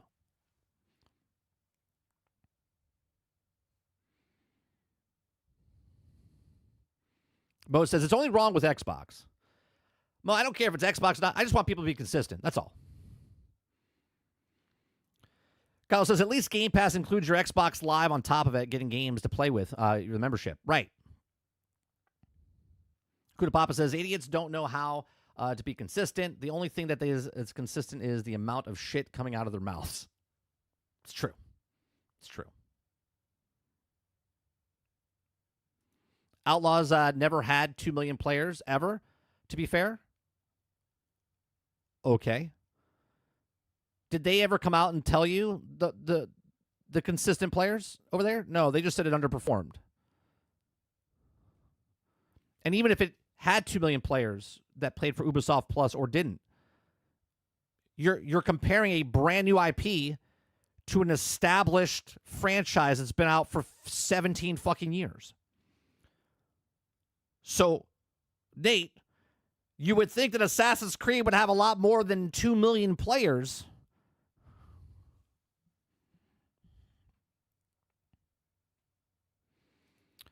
Crowded House says, if I was an investor, I would just be asking how much money did it make? No other info is needed. There's a talking point going around saying that the investors might sue because they were mistold what they would actually sell.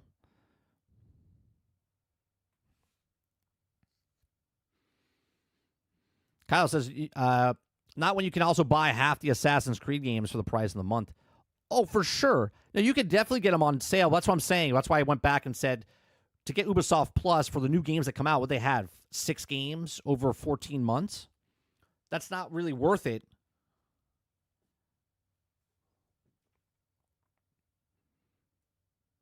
Right? Because if it's 6 games in 12 months, and you're constantly playing, sure. But if you're not playing and you stop paying and then you pay again, you stop paying, you pay again. Altern says in perspective, Monster Hunter Wilds sold 8 million, $70 a pop, 500 million roughly. AC Shadows for $18 has 2 million, which is 30 million roughly. Right, which is not anywhere close to what their budget was.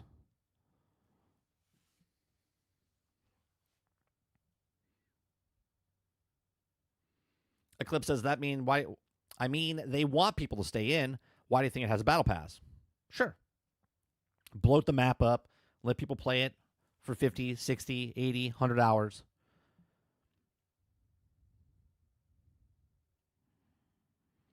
Krebsy says, all I know is Shadows could sell 30 million and Ubisoft would still be fucked. Correct, Krebsy. They could sell the same amount, okay, as Valhalla, and they would still be in fucking trouble. Kyle says, right. Game Pass has value where Ubisoft doesn't have enough to justify the $15 a month. EA Play is only $5 and includes the Game Pass as well. I don't see the justification of Ubisoft being $15. This is why, Kylo, a couple weeks ago, I said that if Ubisoft sells some things, I said I could see them picking up like the AC Assassins IP, because take all those games and you put them on Game Pass. They're already on Game Pass, but now they own it. And now they put that, I can see them, that's a Game Pass type of game. Franchise, I should say. That alone, right? That alone, all the AC games always on Game Pass, that's a good value. So that would be a good pickup for Microsoft if they picked up an IP.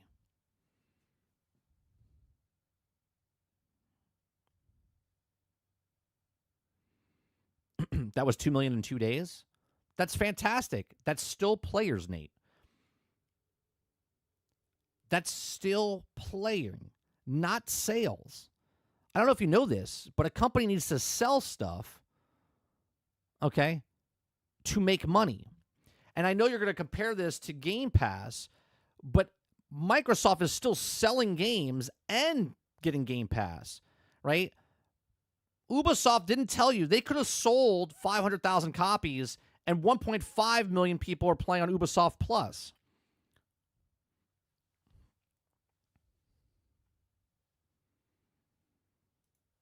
Kudapapa says, I've heard that rumor that Ubisoft is splitting. Not sure if it's true. Been trying to find out more info. We'll report it when it comes out. Travis, only Star Wars is 30 times a franchise AC will ever be. Sure, the brand of Star Wars, Travis, is much bigger than AC Shadows.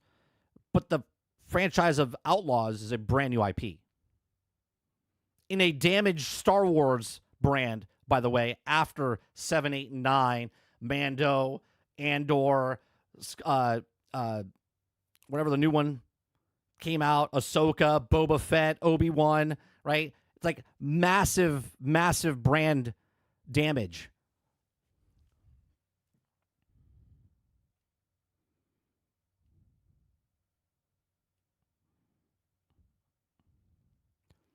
AC Shadows Ultimate Japanese Girl Power Fantasy? Sure.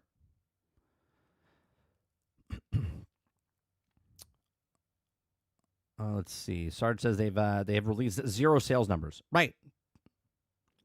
All I'm saying is, if you, those of you who want to defend AC Shadows and say, well, it's successful because it's got 2 million people playing, just be consistent. Be consistent. Okay? If Starfield came out and Starfield had 330,000 people play on Steam and it was a failure, and AC comes out and it has, hold on, I don't even know, and has 64,825, and this is successful, keep it fucking consistent. Right? Because if we just go by the basic math of numbers, 330,000 is greater than 89,000 from Veilguard. 330,000 is bigger than 64,000. Okay? So if we go by basic math, I'm a fucking moron, and I just see numbers. Number, big number here, greater than symbol, lower number over here. 300,000 is bigger than 64,000. So those of you that say that that game failed, okay, and this game's successful, go fucking smoke a joint because you're crazy out of your mind and you need to settle down a little bit. Okay? That's what I'm saying. Keep it consistent. I keep it consistent. Right, that was 300,000, right? And they actually came out, Kylo, and said 2 million people bought it, early access for 5 days on Steam, and they paid $100 a piece.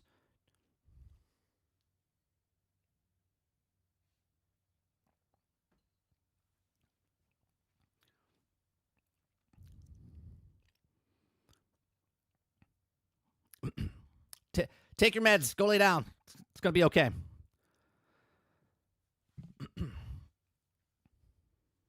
Altern says, math? What's that? Is that the thing with numbers and symbols that add and subtract? Because I failed that class.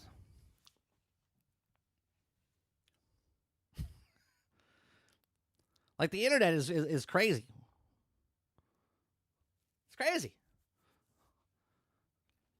This number, failure. This number, successful. Like, what?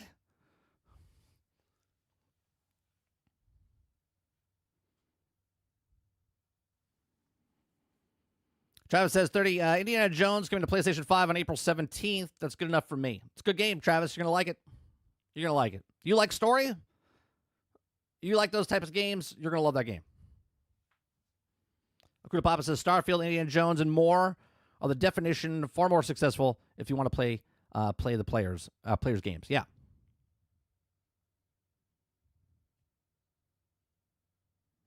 How to Lie with Statistics. Good book.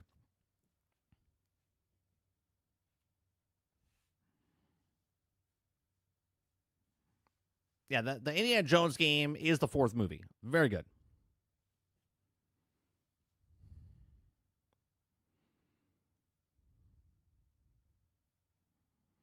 Raymond says, math is racist, don't you know? I didn't know that. I didn't know that. Is that because 10's bigger than 9 and he's picking on him? Is that what that is?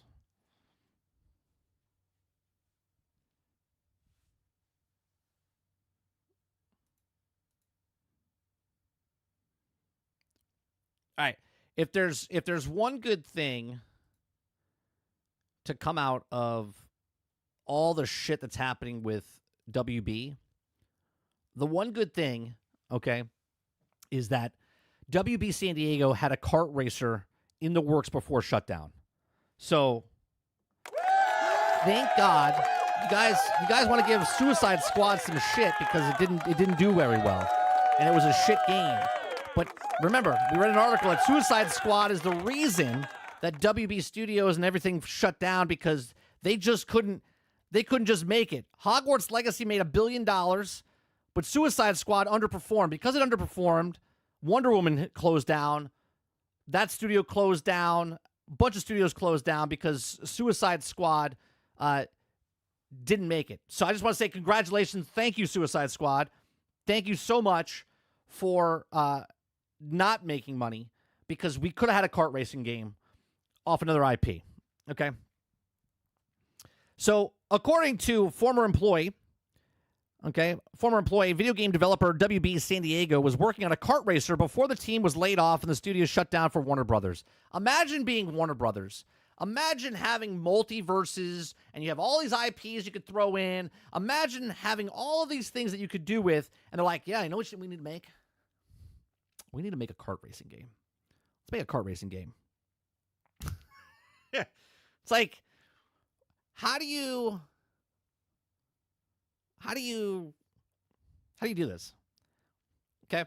So WB San Diego, Monolith Productions, and Player First Games also can in February 2025, and players now have some insight into one of the projects that was in development before the big closure. First established in 2019, WB Games San Diego provided development support for a number of Warner Brothers interactive video games, ranging from the starting Batman and Harry Potter to more recent releases of Mortal Kombat series. While various Warner Brothers titles was also found successful over the years, more recent titles have struggled to perform well amongst the critics and audiences, leading to shutdown and multiple studios and various game cancellations. In a private Patreon podcast by former IGN writer Colin Moriarty, I can't pronounce his last name, butchered it. That was now been summarized as WGB. It was also revealed that former WB San Diego employee reached out to Colin to share information to cancel the kart racer. This former employee stated that the game was codenamed Moonlight. It was also planned to star a number of familiar faces from the Warner Brothers rosters, including characters from Adventures Time, Scooby-Doo, Tom and Jerry, and more. Oh, you mean like multiverses? You mean like all the characters you had in multiverses? You're going to put them in a kart racing game, including characters from Adventure Time, right? The game also had several potential names, such as WB Racer, the X-Drifter Racer, and would have also acted as a sister title and now defunct fighting game Multiverse. Colin alleges that he also even saw gameplay of the kart racer, which also claims is inspired by Mario Kart and features stylized graphics and fine vehicle controls in Unreal Engine 5. Okay. So the source of the information on the canceled WB San Diego project shared several thoughts on why the game was likely never fully developed and released. They stated that it began as a free-to-play online multiplayer title and also be released across Nintendo, PlayStation, and Xbox consoles as well as on mobile. But then the Switch and mobile ports were dropped in favor of the PC release. It's also been changed from the FTP model, free-to-play model, to paid game and played early access Steam launch, leaving the development team bouncing back and forth between platform ports and UI models. In the end, they felt that the title was doomed once Multiverses got multiple releases, leaving WB San Diego Kart Racer without fixed launch. Whether it will also never be officially confirmed remains mystery, along with the further details of the Warner Brothers Kart Racer that never was. Audience often lament that the cancellation of games are also never officially announced, and it also would seem that WB San Diego was amongst them, as many teams you never see the projects brought to fruition. While some fans are also keeping their fingers crossed, and the remains of WB San Diego Kart Racer will also receive a revived by Warner Brothers Interactive one day. It's often best advertised to focus on optimism of the games that are officially confirmed for release. So here you go, WB. You can't even make a game that you had in production to come out because you looked at Multiverses and said, this is unsuccessful. No one's playing because of your business model. Okay. Then they had a kart racing game. I can't wait for my Transformers kart racing game. Oh, wait, they already have it. I can't wait for my G.I. Joe kart racing game. Can't wait for that. Thank God that this game didn't come out because it would have been here and maybe out maybe 6 months, and they probably would have closed it. Now, don't get me wrong. I would have loved to... if you ever played Disney's Speedstorm? Speedstorm's actually a really good game, but it's ruined by the microtransactions in the free-to-play model, okay? Speedstorm is Disney's kart racing Mario Kart, okay? You have all the different characters. They have different abilities, brute and whatnot, and stuff like that, okay? So you have a speedster, a brute, and I forget something else, okay, where they can smash in people. The courses are fantastic. There's like 6 courses for each of the racing tracks. There's different abilities, tons and tons of characters. But then you're like, oh, cool, all these characters. And then comes the design functionality of the game, where you want to unlock these characters, you've got to grind for hundreds of hours to get these certain characters, or pay a shit ton of money. And once you have all the characters, you're spending not just hundreds of dollars, you're spending thousands of dollars, right? It's a shame because Disney Speedstorm is an actually really fun game. It's a good game. They've done better things than what other kart racing games have done. That's what this would have been, I think, okay? With all the different cast of characters, and it would have been good seeing the Scooby Gang and Adventure Time and Game of Thrones and Harry Potter and Batman and stuff. It could have been cool. I thought Multiverses was good, but they screwed it up. Why? Because of their greedy monetization part of it in the game. You want to get some coins? Well, you got to buy this shirt from the store to put on your character and then win a match with the character 3 times, so then you can get this coin that is a modifier up for a certain amount because you need 10 coins to unlock this character. Well, to unlock this character, I need to buy this shirt and do it 4 times with 4 different characters, and you're spending $20. It's like going to a carnival and like throwing the balls at the basketball hoop to win the teddy bear, right? You spend like $90 to get the teddy bear, and the teddy bear is actually $10. If you just went on the store and bought it from Amazon, you would actually have more fun. But that's what these games are. They're completely changed value-wise from the ground up. The foundation is bad, and that's what this would have been. So thank God Suicide Squad sucked and that it closed the studios down. And I'm being facetious. I don't want anyone to lose their job, but man, the silver lining is we didn't get this kart racing game. But these are my thoughts. Let me know yours in the comment section down below. Please make sure you share, like, subscribe. Let me know what you guys think about the kart racing game that never would have come out. Would you have played it? Would you have loved it? Who knows? It's hard to say. We don't even know what it was, but the description seemed pretty cool. It seemed like a Disney Speedstorm type of stuff. I'll see you guys in the next one. Thanks for watching.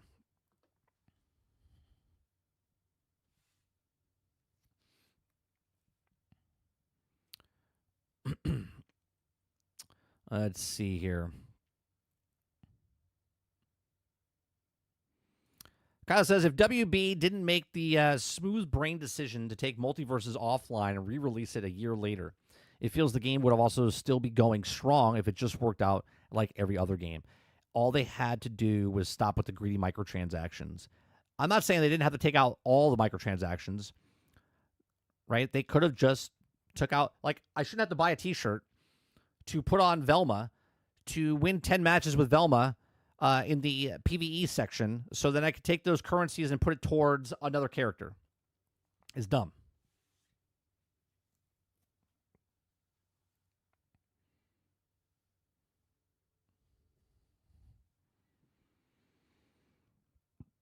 Kyle says, you can't even climb the trees in the new Shadows game.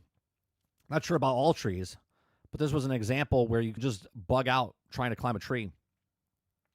I mean, that's not make or break for me, but, you know, diminish game over game. You know what I mean? Like less things to do in the game, or less techniques or less gameplay mechanics in a game. Krebsy says, Ubisoft owns Tom Clancy's IP and Division, Ghost Recon, Splinter Cell, Rainbow Six, but only Rainbow Six is doing well. The others are either on life support or just dead. Sarge says, sell game, then make a store for a single-player game, and then sell me a map unlock for a single-player game.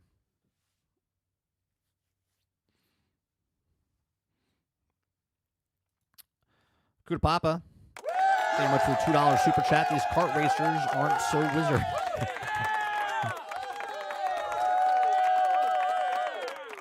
Thank you much for the $2 super chat.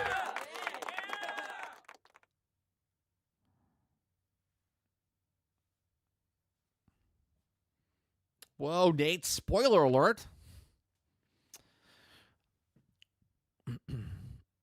Robert Jones says they also should not have made it open beta if they were going to peel back all the content like that. Right. Right.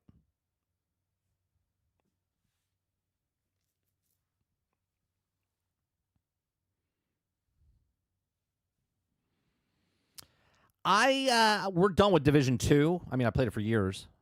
I'm not excited for Division 3, but I can't wait to see like what Division 3 is. Like how are they gonna raise the bar from Division 1 to Division 2 and then from Division 2 to Division 3. So we'll see.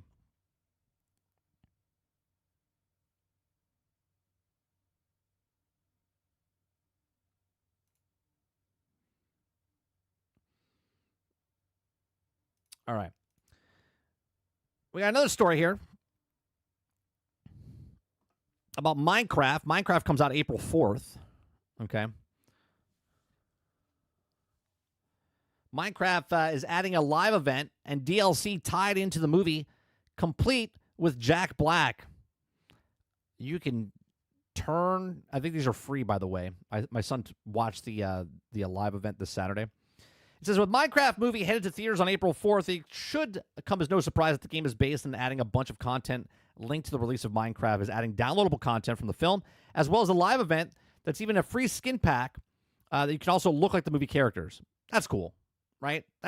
That is a good marketing material there, where you can download, look at the characters, get the people excited about the game, right, in the game, that are also going to get excited about the movie, even though I think the movie personally is an abomination because fundamentally you've taken Minecraft and didn't make it into Minecraft, right? So that's my personal problem with it, right? I've been playing Minecraft since it launched, okay? I've been playing with my kid since he's been 3. He's 10, so I've been playing with my son for 7 years with Minecraft. I try not to say like I'm disappointed in the thing. I didn't say anything to him when I watched the trailer, showed it to him. I said, what do you think? You want to go see it? And he's like, what is that, right? Like, he looked at it and was like, that's not Minecraft, right? So a lot of people are upset about the way Minecraft looks. And then he showed me, like, other movies and other games that look where they take humans and put them in. Minecraft should have been animated, 100%. 100%. Okay? The live event transports you into a custom Minecraft realm that is the home of the Midport Village, and also interact with the movie characters, going on missions and earning exclusive loot for use in the game. The event features a voiceover from Jack Black, who plays Steve in the film, and sees users teaming up with characters that played by Jason Momoa, Emma Myers, and Daniel Brooks, and Sebastian Hansen to play those through the series of mini games. The mode also features multiplayer action, so you won't have to face the dangers that await alone. It also manages to complete all 5 games within the mode, and you'll earn an exclusive item. Okay, you earn a cape. So obviously I got to play that with my son. The event, which is also announced during Minecraft Live, launches on March 25th at 3 p.m., 6 p.m. Eastern, and runs until April 7th at the same time. In addition to the live event, there's plenty of free downloadables waiting for you in the game. It's March 25th. Firstly, the selection of skins based on the movie's heroes is available for download, allowing you to dress your characters up as Jack Black's version of Steve or the character's play of Momoa, Myers, Brooks, and Hanson. And yes, this means that you can also wear the sweet pink jacket, complete with the fringe, and Jason Momoa is sporting in the movie's trailer. And of course, it's quite far more pixelated version in Minecraft after all. Lastly, there's also DLC that's all be available for those who want to dig deeper into the action of the movie. It's free in the marketplace, and just like the skins, it includes things like the races, surviving the night challenges, and even being given the task to sneaking into the Woodland Mansion. And DLC can also be played alone or with friends. The live-action Minecraft movie hits theaters April 4th, and also works with the animated series announced last year by Netflix, and the show has no release date as of yet. So there you go. Some little bit of marketing of Minecraft coming into the game for the movie, which is smart. Here's one thing I don't like. I don't like that they've taken Jack Black and made him into Steve. Like, Steve was this faceless character that when you play Minecraft, like, you are Steve, right? And if you are the girl, if you want to be you're Alex, whatever, like, those are the characters. But now, because Jack Black is such a prominent character, like just persona himself, now Jack Black is ever linked with Minecraft, and now Steve is Minecraft. You're going to go around and you're going to see Jack Black as Steve inside the world. You know what I mean? So I think it's cool that they're giving out free skins. I think it's cool that they're doing a bunch of marketing and stuff like this. We said it on GXG. Unfortunately, I think Minecraft is going to be extraordinarily popular. I think it's going to break $1 billion. I think it's going to. I believe I said low end. I think it's going to be like 850 million, 900 million to like 1.1 billion. I think it's going to make. Okay, but who knows? Who knows? Let me know. Are you guys playing with your kids?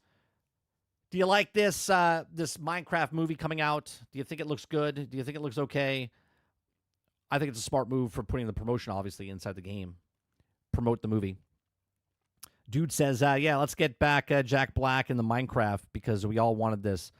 Yeah, well, Jack Black is identified himself to what? He's in Nintendo. He's in Jumanji.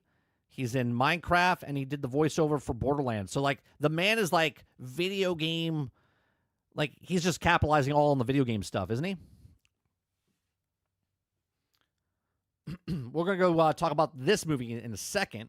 The box office of Snow White is devastating. He gets around. Nate says, I think Minecraft movie is going to do well because of the kids. My daughter wants to see it just because he plays the game. Because she plays the game. Yeah, my son doesn't want to see it. He's up in the air right now. He doesn't know if he wants to see it. But I think it's going to do very well. Very well. Just because the Minecraft is huge, man. It's 330 million monthly active users. So many people play this game.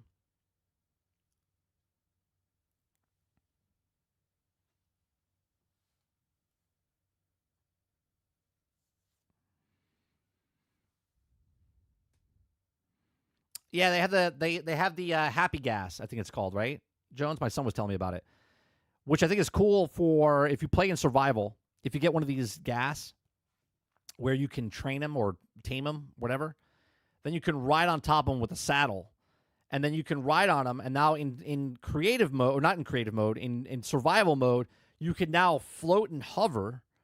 So building stuff is much easier, but you have to get that character, right? Or you have to get the gas, which I think is cool, though. I think it's a cool.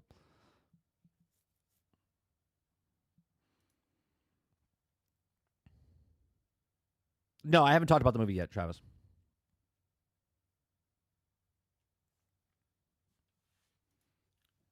Crowd says he's game adjacent. Gaming Fire says the movie Snow White. I'm hyped. Yeah, go for it. You'll be one of the minority of people going to watch it. It's getting bad reviews from critics. It's not doing very well. I think a total. I think it's like 58% between fans and reviewers. Snow White's still a thing. It came out this weekend. Like literally just came out this weekend.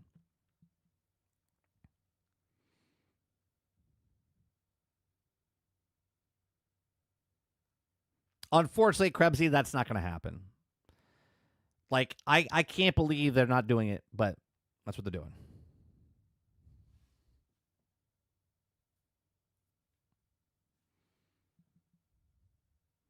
Travis says, the only reason Minecraft exists is to block parents from informative murder porn. I don't think that's what Minecraft exists for, but okay. Man, I remember playing Craft in alpha with my boy in high school. I miss Microsoft Craft. I played it. I bought it for, I think it was, I want to say less than $4. I want to say I paid $3 for it back in the day, Kylo.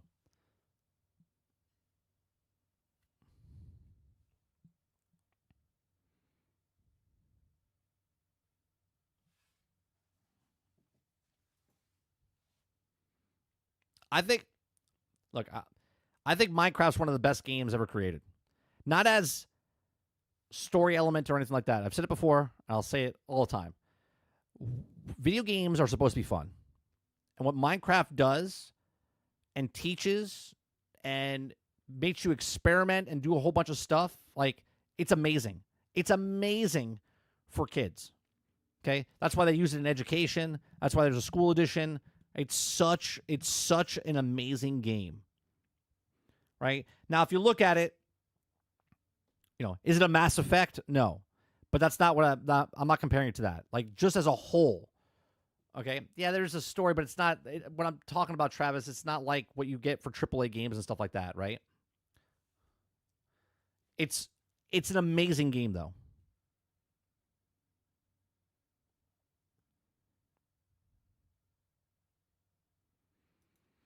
And now you don't have to carry 1 million bamboo to make builds. Yeah. You don't have to make the scaffolding all over the place to build stuff now. Akuta Papa says, I dislike Minecraft, and now I love it. There's so many things that you can do in it. The game is also actually imaginative and creative. Yeah, it's such a good game. Kirby says, happy gas. Fuck out of here. You have a movie releasing and your update is fucking gas reskin. God, their updates have been ass in the last 5+ years and add new dimensions. Add popular mods and vanilla. They've added a, what is it called? A visual mode where it's mostly Java, and later down for Bedrock, they're upgrading not the graphics, but the visuals for the lighting and stuff like that, which is a mod, but now it's in standard.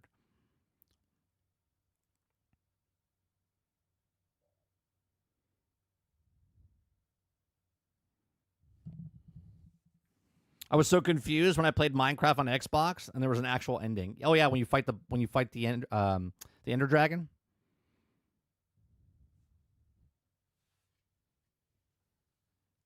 All right, let's go to the box office. All right, so Snow White. Okay, let me bring up. Actually, let me bring up Rotten Tomatoes real fast.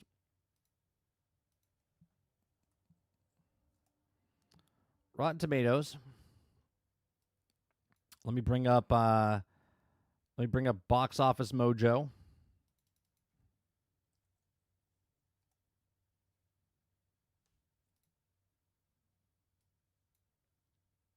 And then let's bring up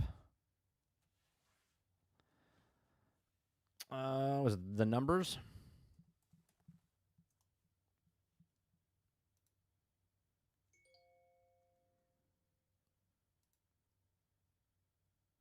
Okay. So let's look at this, right?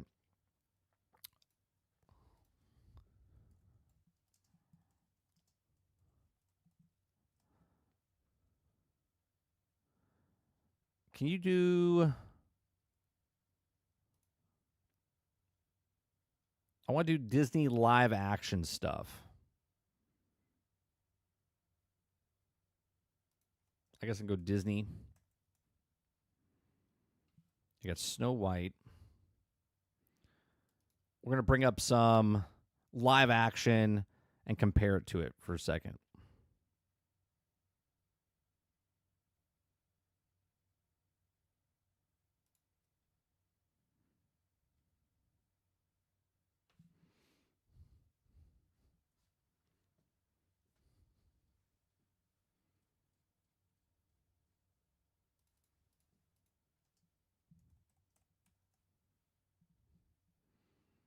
Why don't they bring up, wasn't it just called Dumbo? Because Dumbo, I think, was 2019. I think that was the worst one ever. Yeah. So, all right, so let's read this. All right, if you guys like what I do, we do this Monday through Thursday from 10 o'clock in the morning till noon Eastern. If you like it, hit that like button, hit that subscribe button. If you'd like to go above and beyond that, become a member as little as $5. Box office, Snow White limps into an alarming 43 million domestic opening, 87.3 million globally. Okay, the news was far worse for Warner Brothers' Robert De Niro mob drama, okay, and Magazine Dreams, but both which bombed, okay?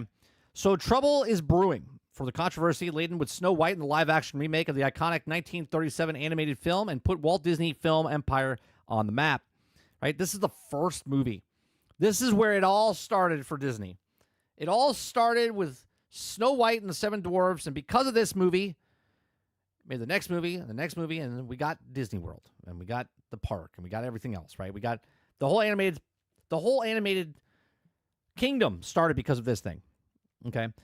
The big budget tentpole opened at 43 million domestically, enough for first place, finished, but behind even the most modest expectation after getting battered by so-so audience scores and underwhelming reviews. That's even less than Tim Burton's Dumbo, which came in at 45 million in 2019. Overseas, Snow White took in 44.3 million for a global launch of 87.3 million after hoping to clear 100 million. Okay. The good news is 250 million production is still had no trouble winning the weekend, and will have no competition until Warner Brothers' kid-friendly Minecraft movie opens April 4th.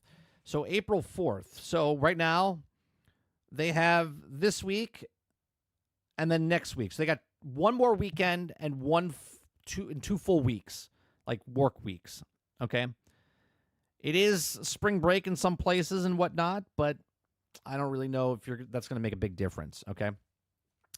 It says, moreover, the female-skewed film is hoping to eliminate the pace of tempo of the Disney's Christmas tentpole, Mufasa: The Lion King, which debuted at 35 million, on its way to spitting out 700 million globally. I don't think that's going to happen. Like over the long period, we'll bring that up in a second to see how it kept maintaining. Starring Rachel Zegler role and Gal Gadot as the evil queen, White has also been tracking to open up to just north of 50 million.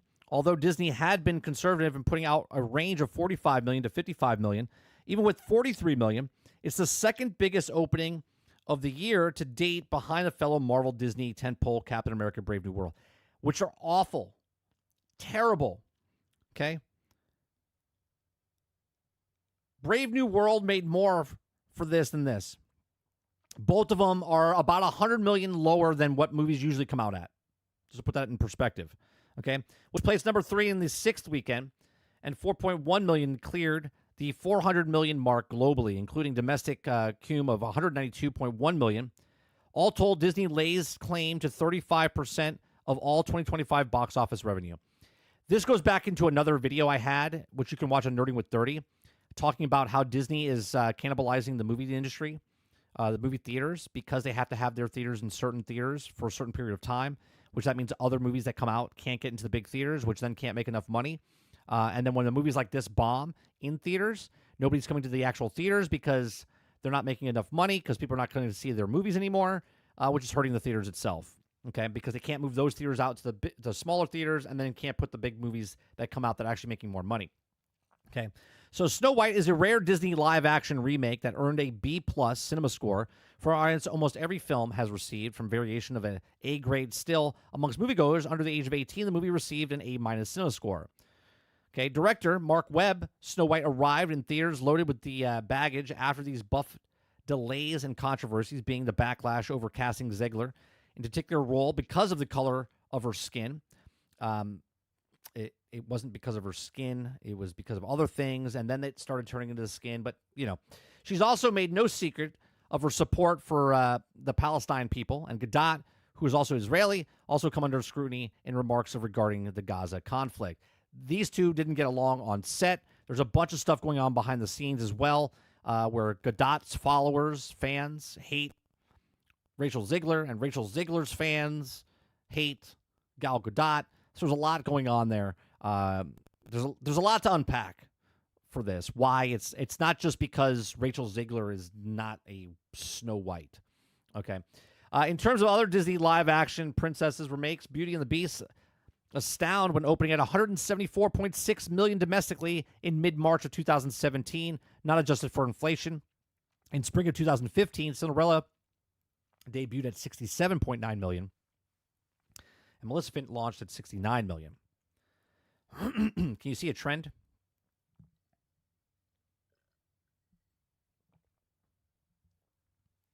I mean, Beauty and the Beast, $174.6 million in 2017. Man, how far we've fallen in 8 years. 8 years we've fallen from where movies were making 174 for the weekend to pull in 43 million. It's crazy. So while Snow White is one of the best known Disney princesses amongst adults 45 years and older, she's far less known amongst younger demos. Not to mention that Snow White and the Seven Dwarfs is nearly 90 years old, and the animated Beauty and the Beast was released in 1991. The generations of kids grew up watching the film at home, and Cinderella was remastered and favored amongst Disney princesses fans since the animated film hit theaters in 1950. The weekend was also even worse for other movies, right? And it goes into other movies. So let's look at the Rotten Tomato. We'll go over to Disney Snow White. So it's 44% by reviewers, 74% from fans. So it's around, what, a 57? About a 57% overall, because I take what this score is and what this score is and kind of split it in half, right? So 54, 55, I guess, what it is. So not very good. It's not very good. They did say that a lot of people in the reviews that I read said that the best part of it is Rachel Ziegler can sing. But the actual movie itself, the story and whatnot, is absolutely terrible, right? So the box office, 43 million domestically, 44.3 million internationally. It was open in 4,200 theaters. The 3-day box office, 16, 15, and 11. So next weekend is going to go down even more. Okay. It'll go about a 70%, 75 to 80% maybe. So meaning that this is going to drop from, on a Friday, from 16 million this week. It might go down to, 8, 9 million. So it's going to be very interesting what happens there. Just to put in perspective, domestic opening for this was 21 million, but this is back in 2021. No one was going to theaters then, right? Snow White original. Okay. Snow White original budget was 1.5 million for the 1937 film. Okay. Domestically, it made 184 million. Okay. That's not made for inflation. That's what it cost. Look at that, right?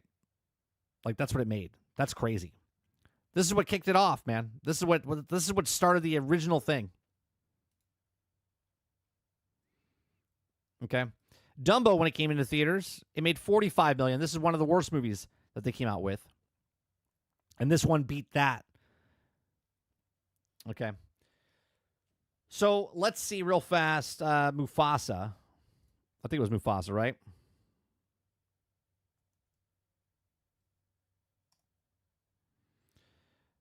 Mufasa Lion King, which came out in 2024.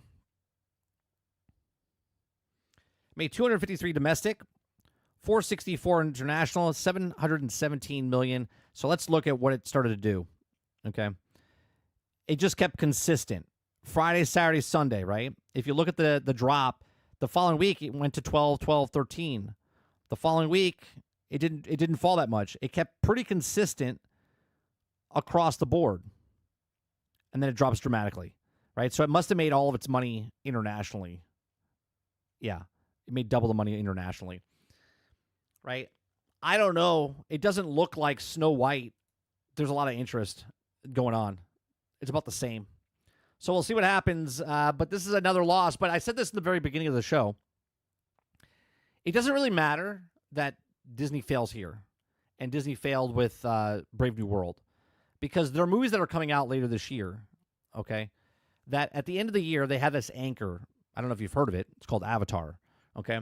When the third movie of Avatar comes out, each Avatar film has made over billions of dollars, okay? Billions, okay?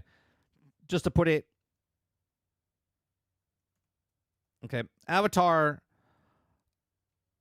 the one that comes out this year, right? Both movies so far. Okay, the first movie in 2009 made $2.9 billion. Disney owns this brand now. Okay, they bought Fox. They own this brand. The last one made $2.3 billion.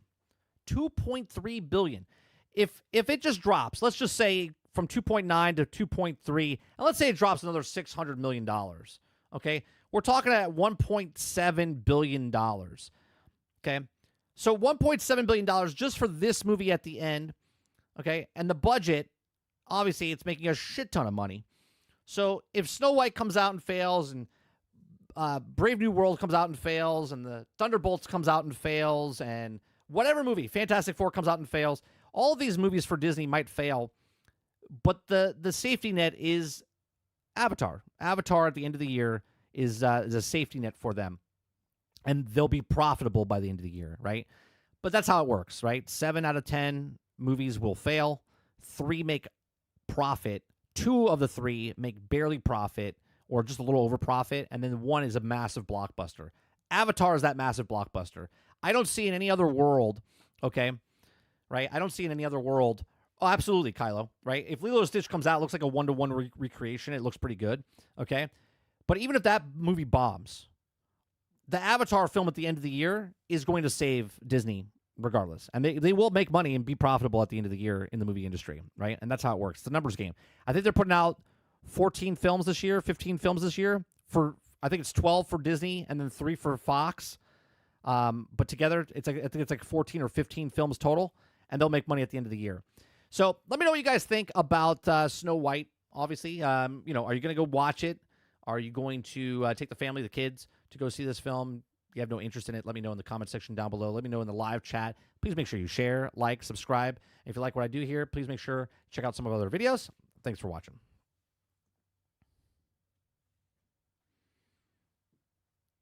All right. Arga says, she said that the prince is a stalker. The Snow White is a boss babe girl. Boss who don't, well, actually, this prince is not even in the film. Her love interest or whatever, I guess you could say, is a bandit, is like a bad guy. Kyle says 44% Rotten Tomatoes, 2.3 on IMDb. Just pack it up, Disney. What about Pinocchio? I have to look it up. I don't know. Was Pinocchio bad?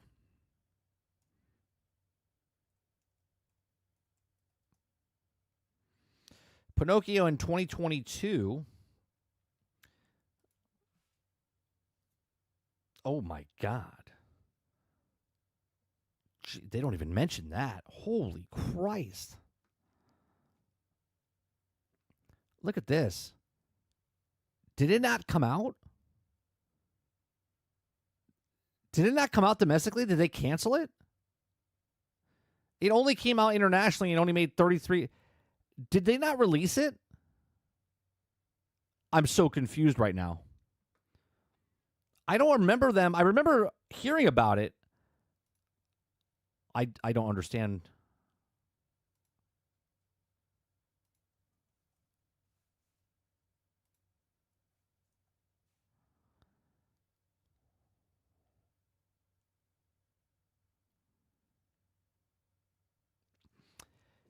The way it looks like, domestic, it only made 1.8 million in Italy. They never released it in the States.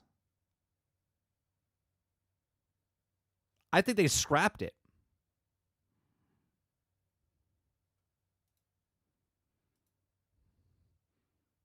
I don't think they've released it.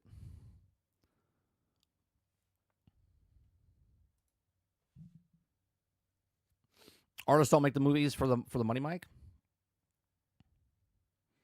One thing people give Zegler credit for is across the board is her ability to sing, not her acting, nor her option of social issues. Yeah, her.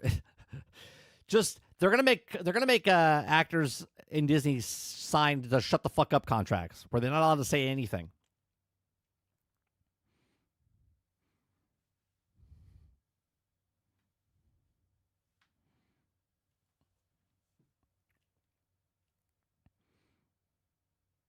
Let's see. 30 all the crap just gives us good Disney movie and the Black Cauldron. I mean, I don't think that would sell very well. Robert Jones says, I don't know why people pays any attention to what actors or artists have to say about anything political or any other qualified. I mean, most people don't, Jones. But then when someone does say something and then they report it on the news, and let's say you are all of a sudden for one side or the other, and then you hear this actress say something, you're like, well, then I'm not supporting her. You know what I mean? That's what happens.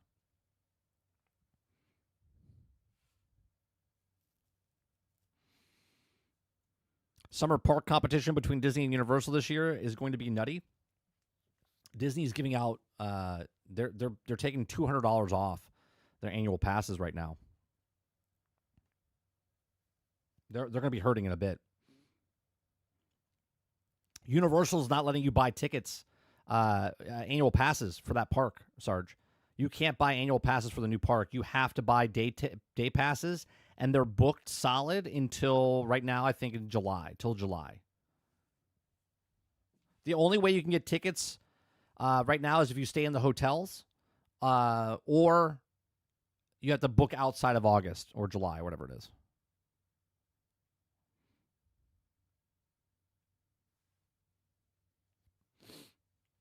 Was that straight to Disney Plus due to COVID? It was 2022. I don't think it was straight to Disney Plus, but I don't think they ever released it in theaters.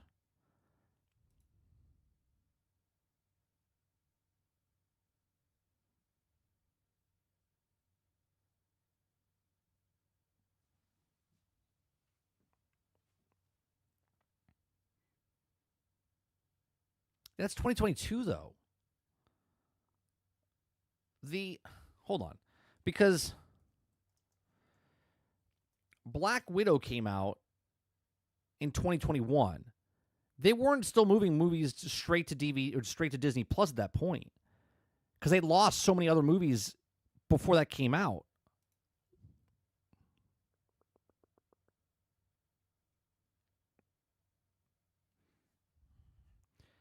I think there was a bunch of drama that happened around Pinocchio, did it not?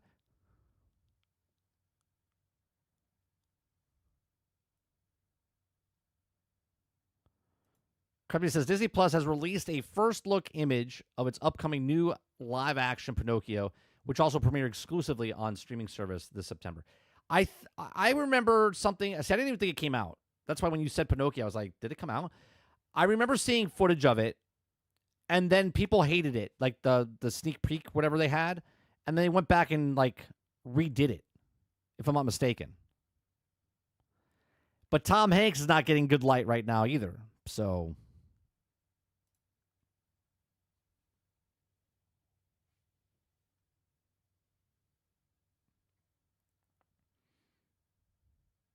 No, it was. It didn't. It hasn't come out yet. I'm telling you, something happened. Here, hold on a second.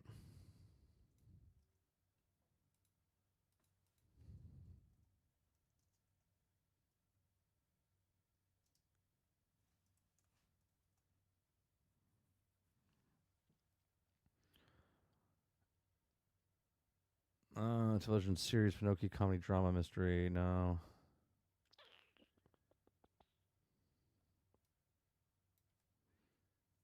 Because I remember some drama talking about Pinocchio.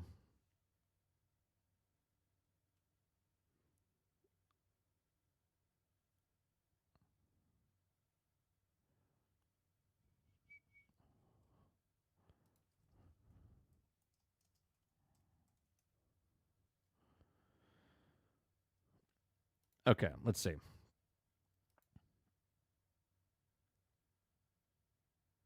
Oh, the girl who plays the Wicked Witch in Wicked, she plays the fairy.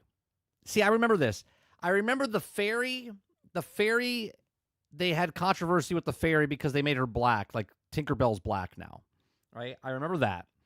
Then there was another controversy happening because it just looked weird. Like Pinocchio, the boy, looked weird. Like that came to life. So they had to go back and sort of do like a hedgehog fix or whatever.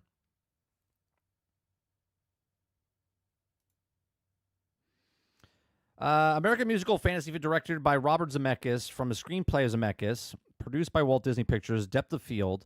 Let's see here.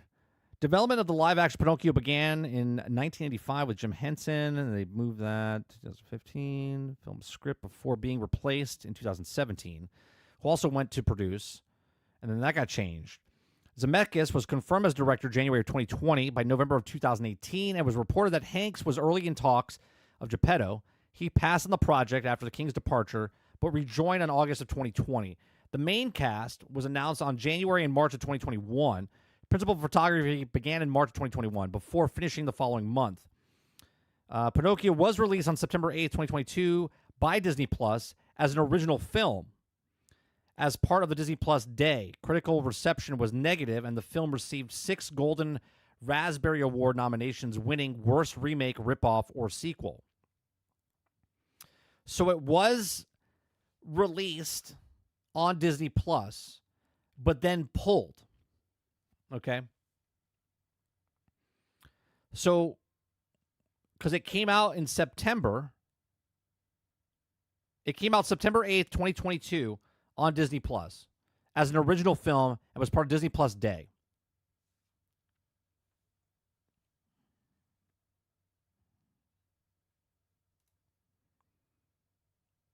I remember seeing a trailer for it and thought it was released. Yeah, apparently no one talked about it. What I wonder what it got. What did it get on Rotten Tomatoes and stuff? This is crazy. A movie came out and no one knows about it?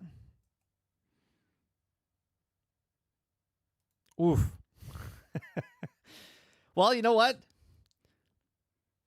You know. Okay? 27% and 27%. Jesus. That's bad.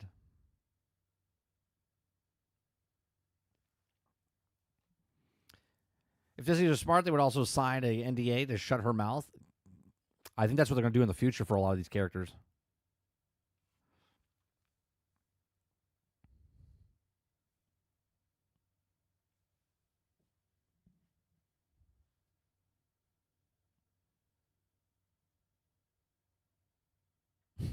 You're a soy boy. You're a soy bot now, Pinocchio.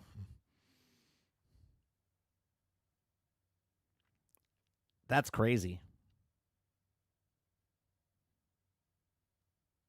Well, I think they even changed the story, if I'm not mistaken. I think people were upset about the story as well. Because the original story was very, controversial. You know, kidnapping children and smoking cigars and all the other stuff.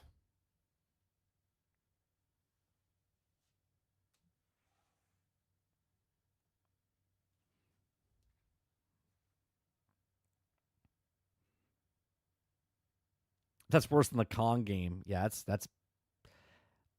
I just think it's funny that no one mentions it. Somebody gave it a 97%.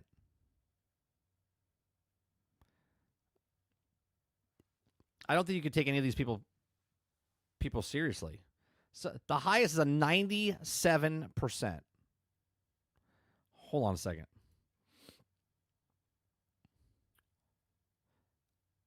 I would 100% go back and find these people that gave it almost a perfect score. And whatever they write or review after that, I would never take them seriously. Never. How do you give a movie a 97% when everybody else said it was shit? I mean, that's crazy.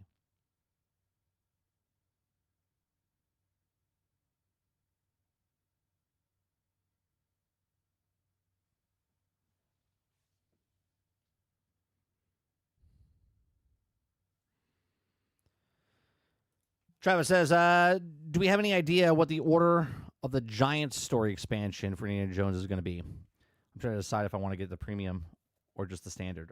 I didn't know. Did they announce DLC for that, Travis? They already have it named for the DLC?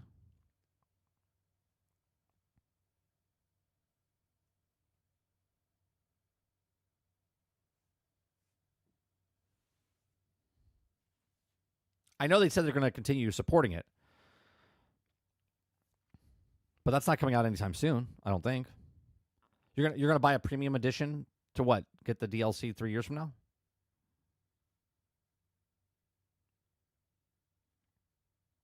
On the PlayStation 5, it says premium comes with Order of the Giant Story Expansion DLC. They announced stuff today. Oh, well, there you go. I was like, I don't remember seeing them announcing anything about it. They just announced it today.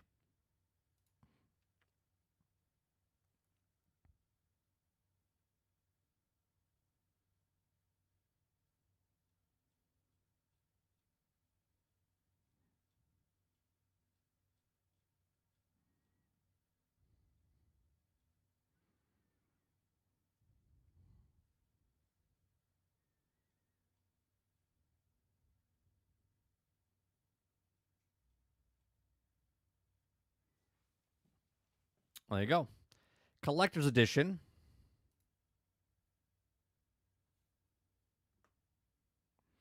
Indiana Jones and the Great Circle Collector's Bundle. The Great Circle Global Hidden Storage. You get the Order of Giants. Indiana Jones and the Great Circle Story DLC. When does it come out?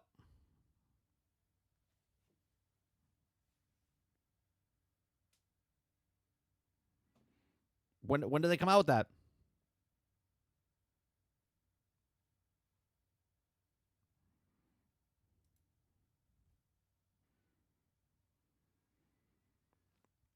Kyle says April 17th. April 17th.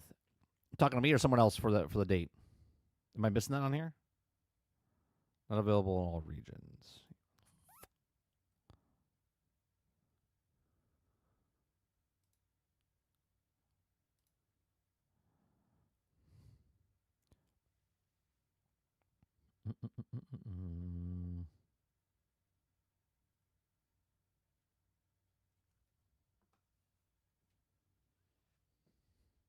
Oh, yeah, the game is April 17th for the game. Yeah, I'm talking about the DLC.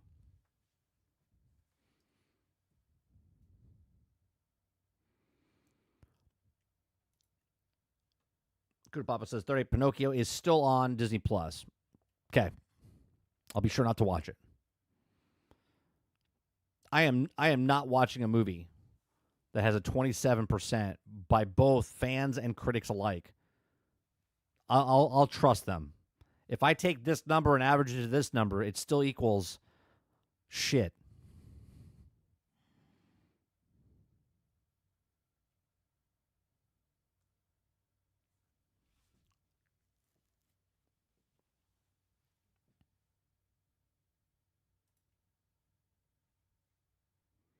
Gaming Fire says it's the worst movie I ever saw. I don't know. I watched Borderlands. I watched Borderlands. It's pretty shitty.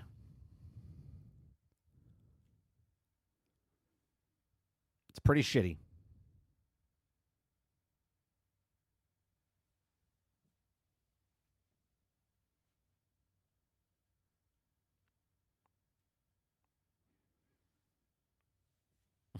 But it's Disney shitty. It's magical.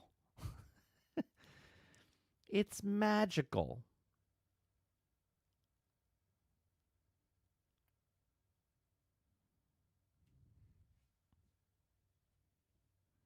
House says, yeah, Pinocchio is an unlikable little prick in the story.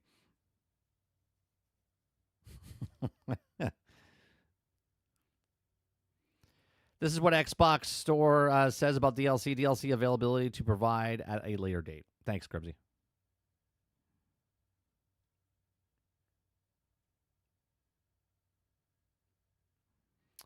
Look at this. What a great story. There's no proof of this, right? There's no proof of this, but because they're not sharing the sales numbers. Okay. But AC Shadows sells more copies in a week than Outlaws did in 3 months. Oh, yeah? What do they sell? Where's the sales? What's the sales numbers?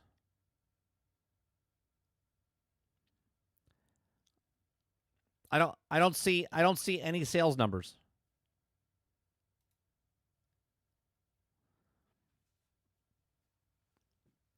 Players, sure. Right? Assassin's Creed Shadows, the biggest physical launch for 2025. Biggest physical launch for 2025. It doesn't say anywhere. Most surprising, Dring revealed that AC Shadows' physical sales in the UK are comfortable ahead of Monster Hunter Wilds. In addition, it's revealed that the newest AC installment sold more box copies in 1 week than Star Wars Outlaws managed in 3 months. What's the number? What's the number? They know the number, but they can't report the number? No, you're missing it, Altern. You missed it. Most surprisingly, let me read it again to you. You missed the word. Revealed that AC Shadows' physical sales in the UK. We gotta make the parameters really tight and small. Okay. Physical sales in the UK are comfortably ahead of Monster Hunter Wilds. In addition to that, revealed that the newest AC installment sold more box copies in 1 week than Star Wars Outlaws managed to in 3 months. We don't know the sales numbers of Outlaws. We don't know the physical sales of either of these things. We don't know the physical sales of Monster Hunter Wilds. They're comparing this to this, okay? You're telling us absolutely nothing. This is what you call bullshit. Bullshit, because tell us what the numbers are. How many copies?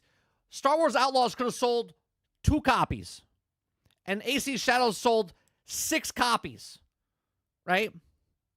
It said sold more copies in 1 week than Star Wars did in 3 months. Fantastic. How many copies? Tell us the number.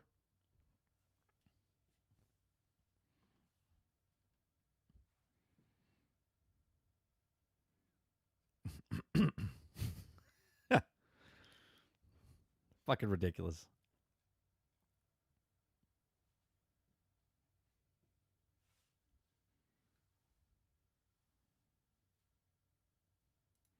Kyle says, how are they going to make an article on unknown, just speculation? So people run with that. That's why. They run with that. Then someone will make a video on it and say, well, AC Shadows is out doing Outlaws. And wait. Bro, stop. Show us a number. I don't care what your numbers are. But if you're gonna say a number and say it's better than this, then you have to show a number. Otherwise, again, guys, I don't know if you know this, I have the biggest YouTube channel ever. Ever. Don't look it up. I'm the most popular YouTuber ever. Don't look it up. Okay? Like, what are we talking about? I have more people watching me right now than anybody else this 1 second. Like, what are we talking about? Stop it.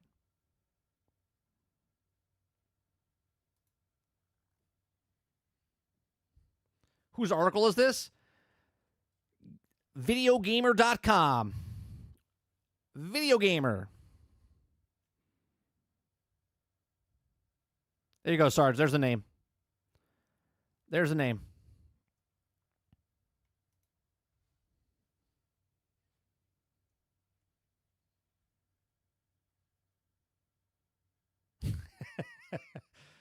Dude, I don't know why it made me laugh. He says, when does Outlaws come out of early access again? I might get it when it goes gold. Oh, man.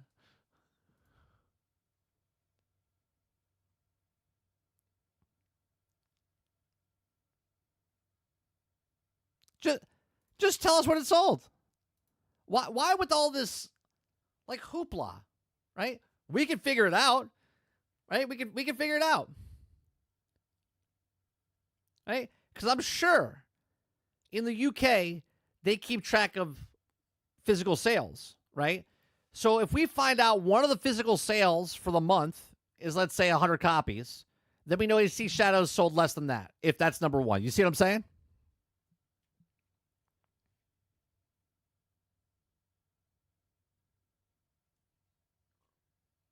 Robert Jones says, I almost want to go into journalism so I can report actual things.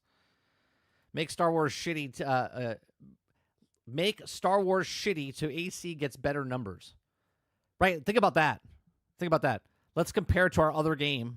It's fucking unbelievable.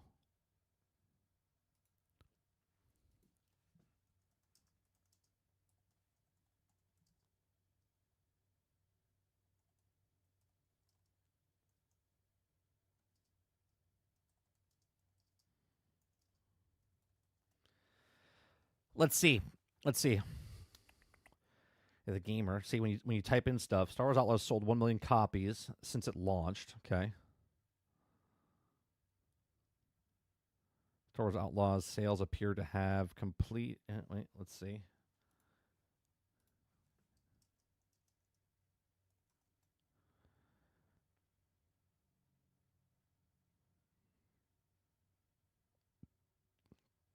So I typed in, and this is why I know Google's broke, right? And this is why I don't trust Google or don't trust anything else. I typed in the search bar, Star Wars Outlaws, physical copies sold in 1 week in the UK. First article to pop up is a Reddit. In terms of physical sales, Assassin's Creed Shadows is. Second thing is Assassin's Creed Shadows took 3 days to outsell, right? The next one is Ubisoft share price falls, right? Nothing is reporting on the actual story that I'm asking for.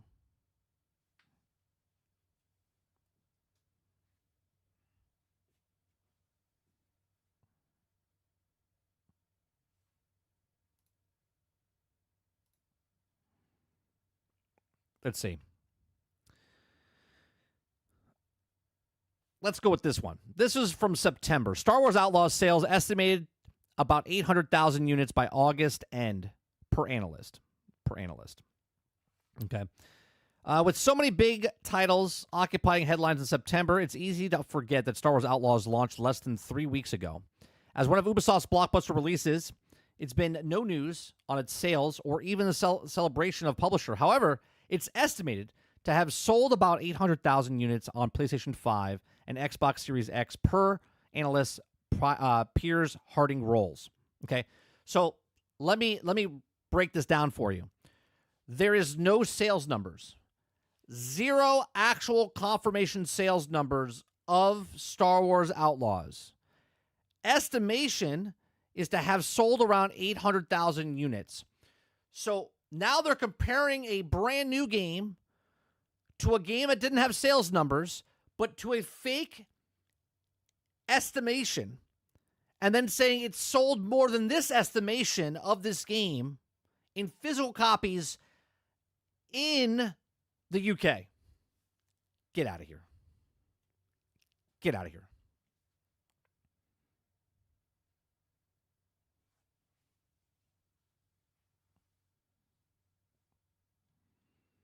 There's no sales numbers. So you're comparing a fucking game to another game that doesn't have sales numbers. Fantastic. Kylo says, these are all articles just gaslighting people into believing the game's doing phenomenal. Yep.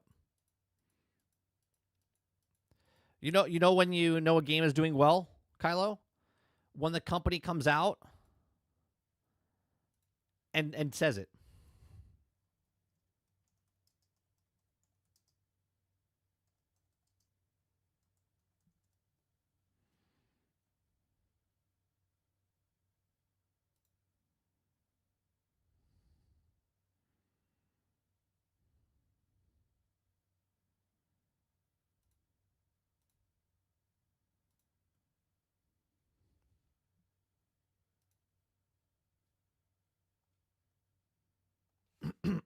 I'm trying to look up.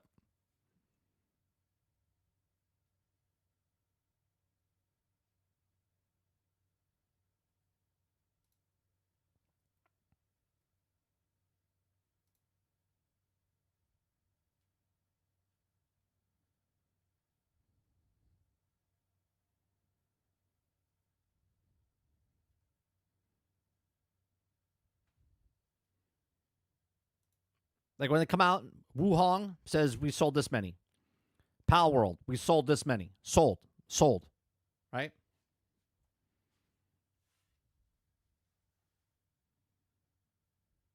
Article title, I'm getting my own opinion. Stop listening to others and try Assassin's Creed for yourself. August, they made it seem at launch the DEI Age of Woke Guards was also the greatest game of all time. Launched the same way, but it's actually a flop.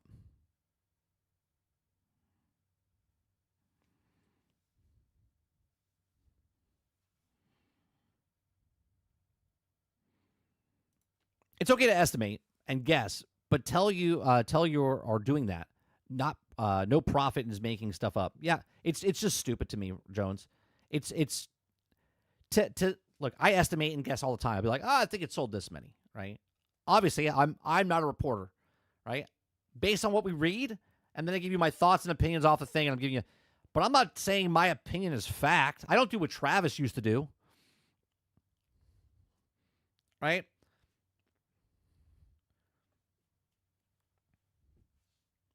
You can't just say the game sold more when there's no sales numbers, especially when you're compared to another game that never told us the sales numbers. You're telling me that people leak games, top secret documents, but they won't release the sales numbers. Think about that. If you don't want to share your sales numbers, cool. Then don't write articles about sales. Robert Jones says, what do you mean used to? Look, man, where else can I be a 100-pound Japanese woman who can defeat full-grown men?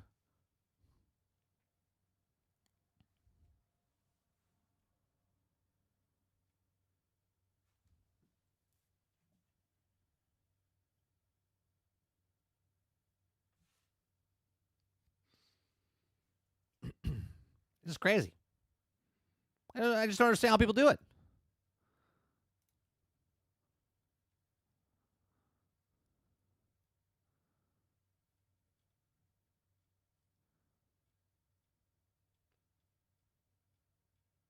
What time is it?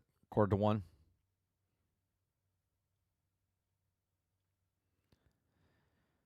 Mojang won't use generative AI in development as Minecraft is about creativity and creating.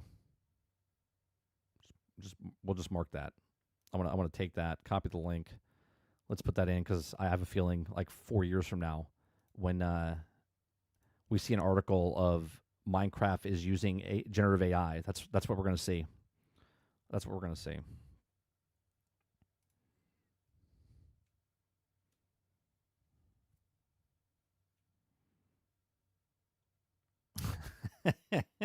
Yeah, it was a good joke, Sarge. It was a good joke.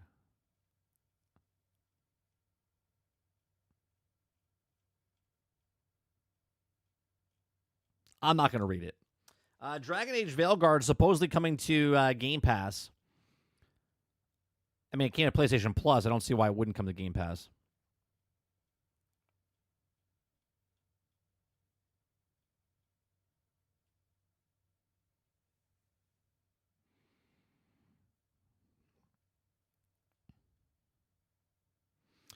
New sales data shows PlayStation 5 has sold 7% more units than PlayStation 4 at this point in its life cycle.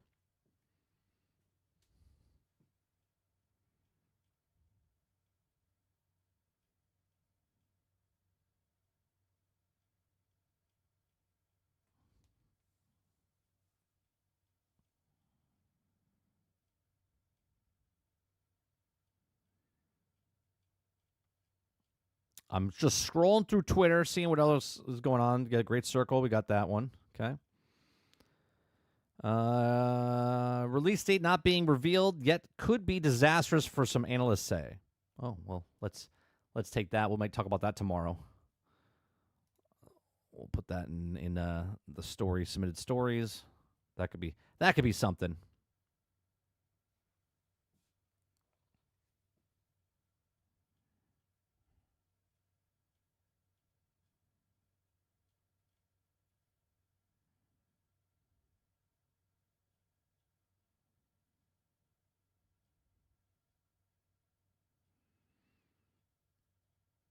What is this? Dune Awakening system requirements include support for Razer shaking cushion. Read more. Okay, let's take that. We'll put that in the stories for maybe tomorrow. All right. I don't really see much going on, so we're going to call that for the day. We'll be back tonight, 8 p.m. Eastern for Generation X. Nope. Take that back. Rewind. We'll be back tonight, 8 p.m. Eastern for more Avowed. If you guys like, we're playing through Avowed. We're almost done with Avowed. 8 p.m. Eastern. Make sure you come out, hang out with us as we play more Avowed. We'll play tonight. Hopefully tomorrow. We'll play some more Split Fiction on Wednesday. Thursday, Adamfall comes out, but we probably won't play it. Obviously on that day. We'll probably play it maybe on Friday if I'm not done with Avowed. Other than that, appreciate it very much. You guys have a great rest of your day, evening, or night, wherever you guys are. Thank you very much for all the super chats. Water Bear and Akuta Papa. Thank you very much for the memberships as well. You guys have a great rest of your day, and I'll see you guys on the next one. Take care.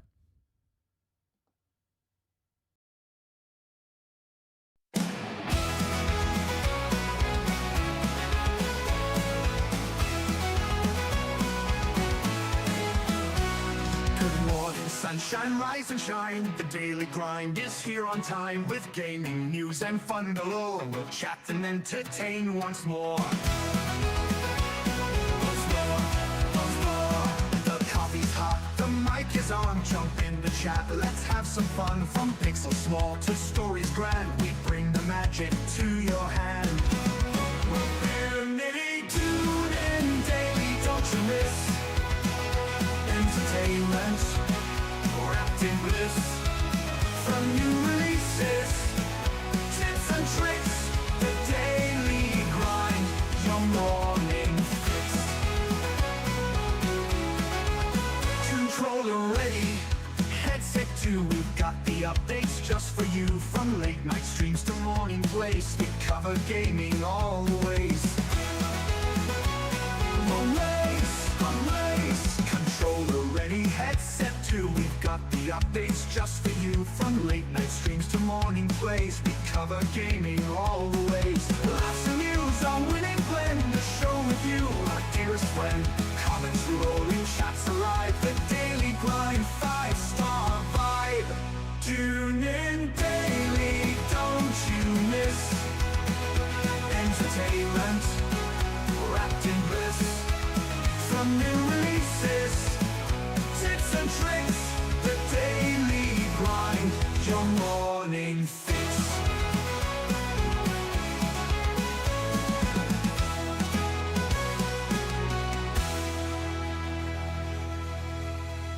Good morning, sunshine, rise and shine. The daily grind is here on time with gaming news and fun galore. We'll chat and entertain once more. The coffee's hot, the mic is on. Jump in the chat, let's have some fun. From pixels small to stories grand, we bring the magic to your hand. Tune in daily, don't you miss entertainment, wrapped in bliss. From new releases, tips and tricks, the daily grind, your morning fix. Come on in, your morning fix. Your morning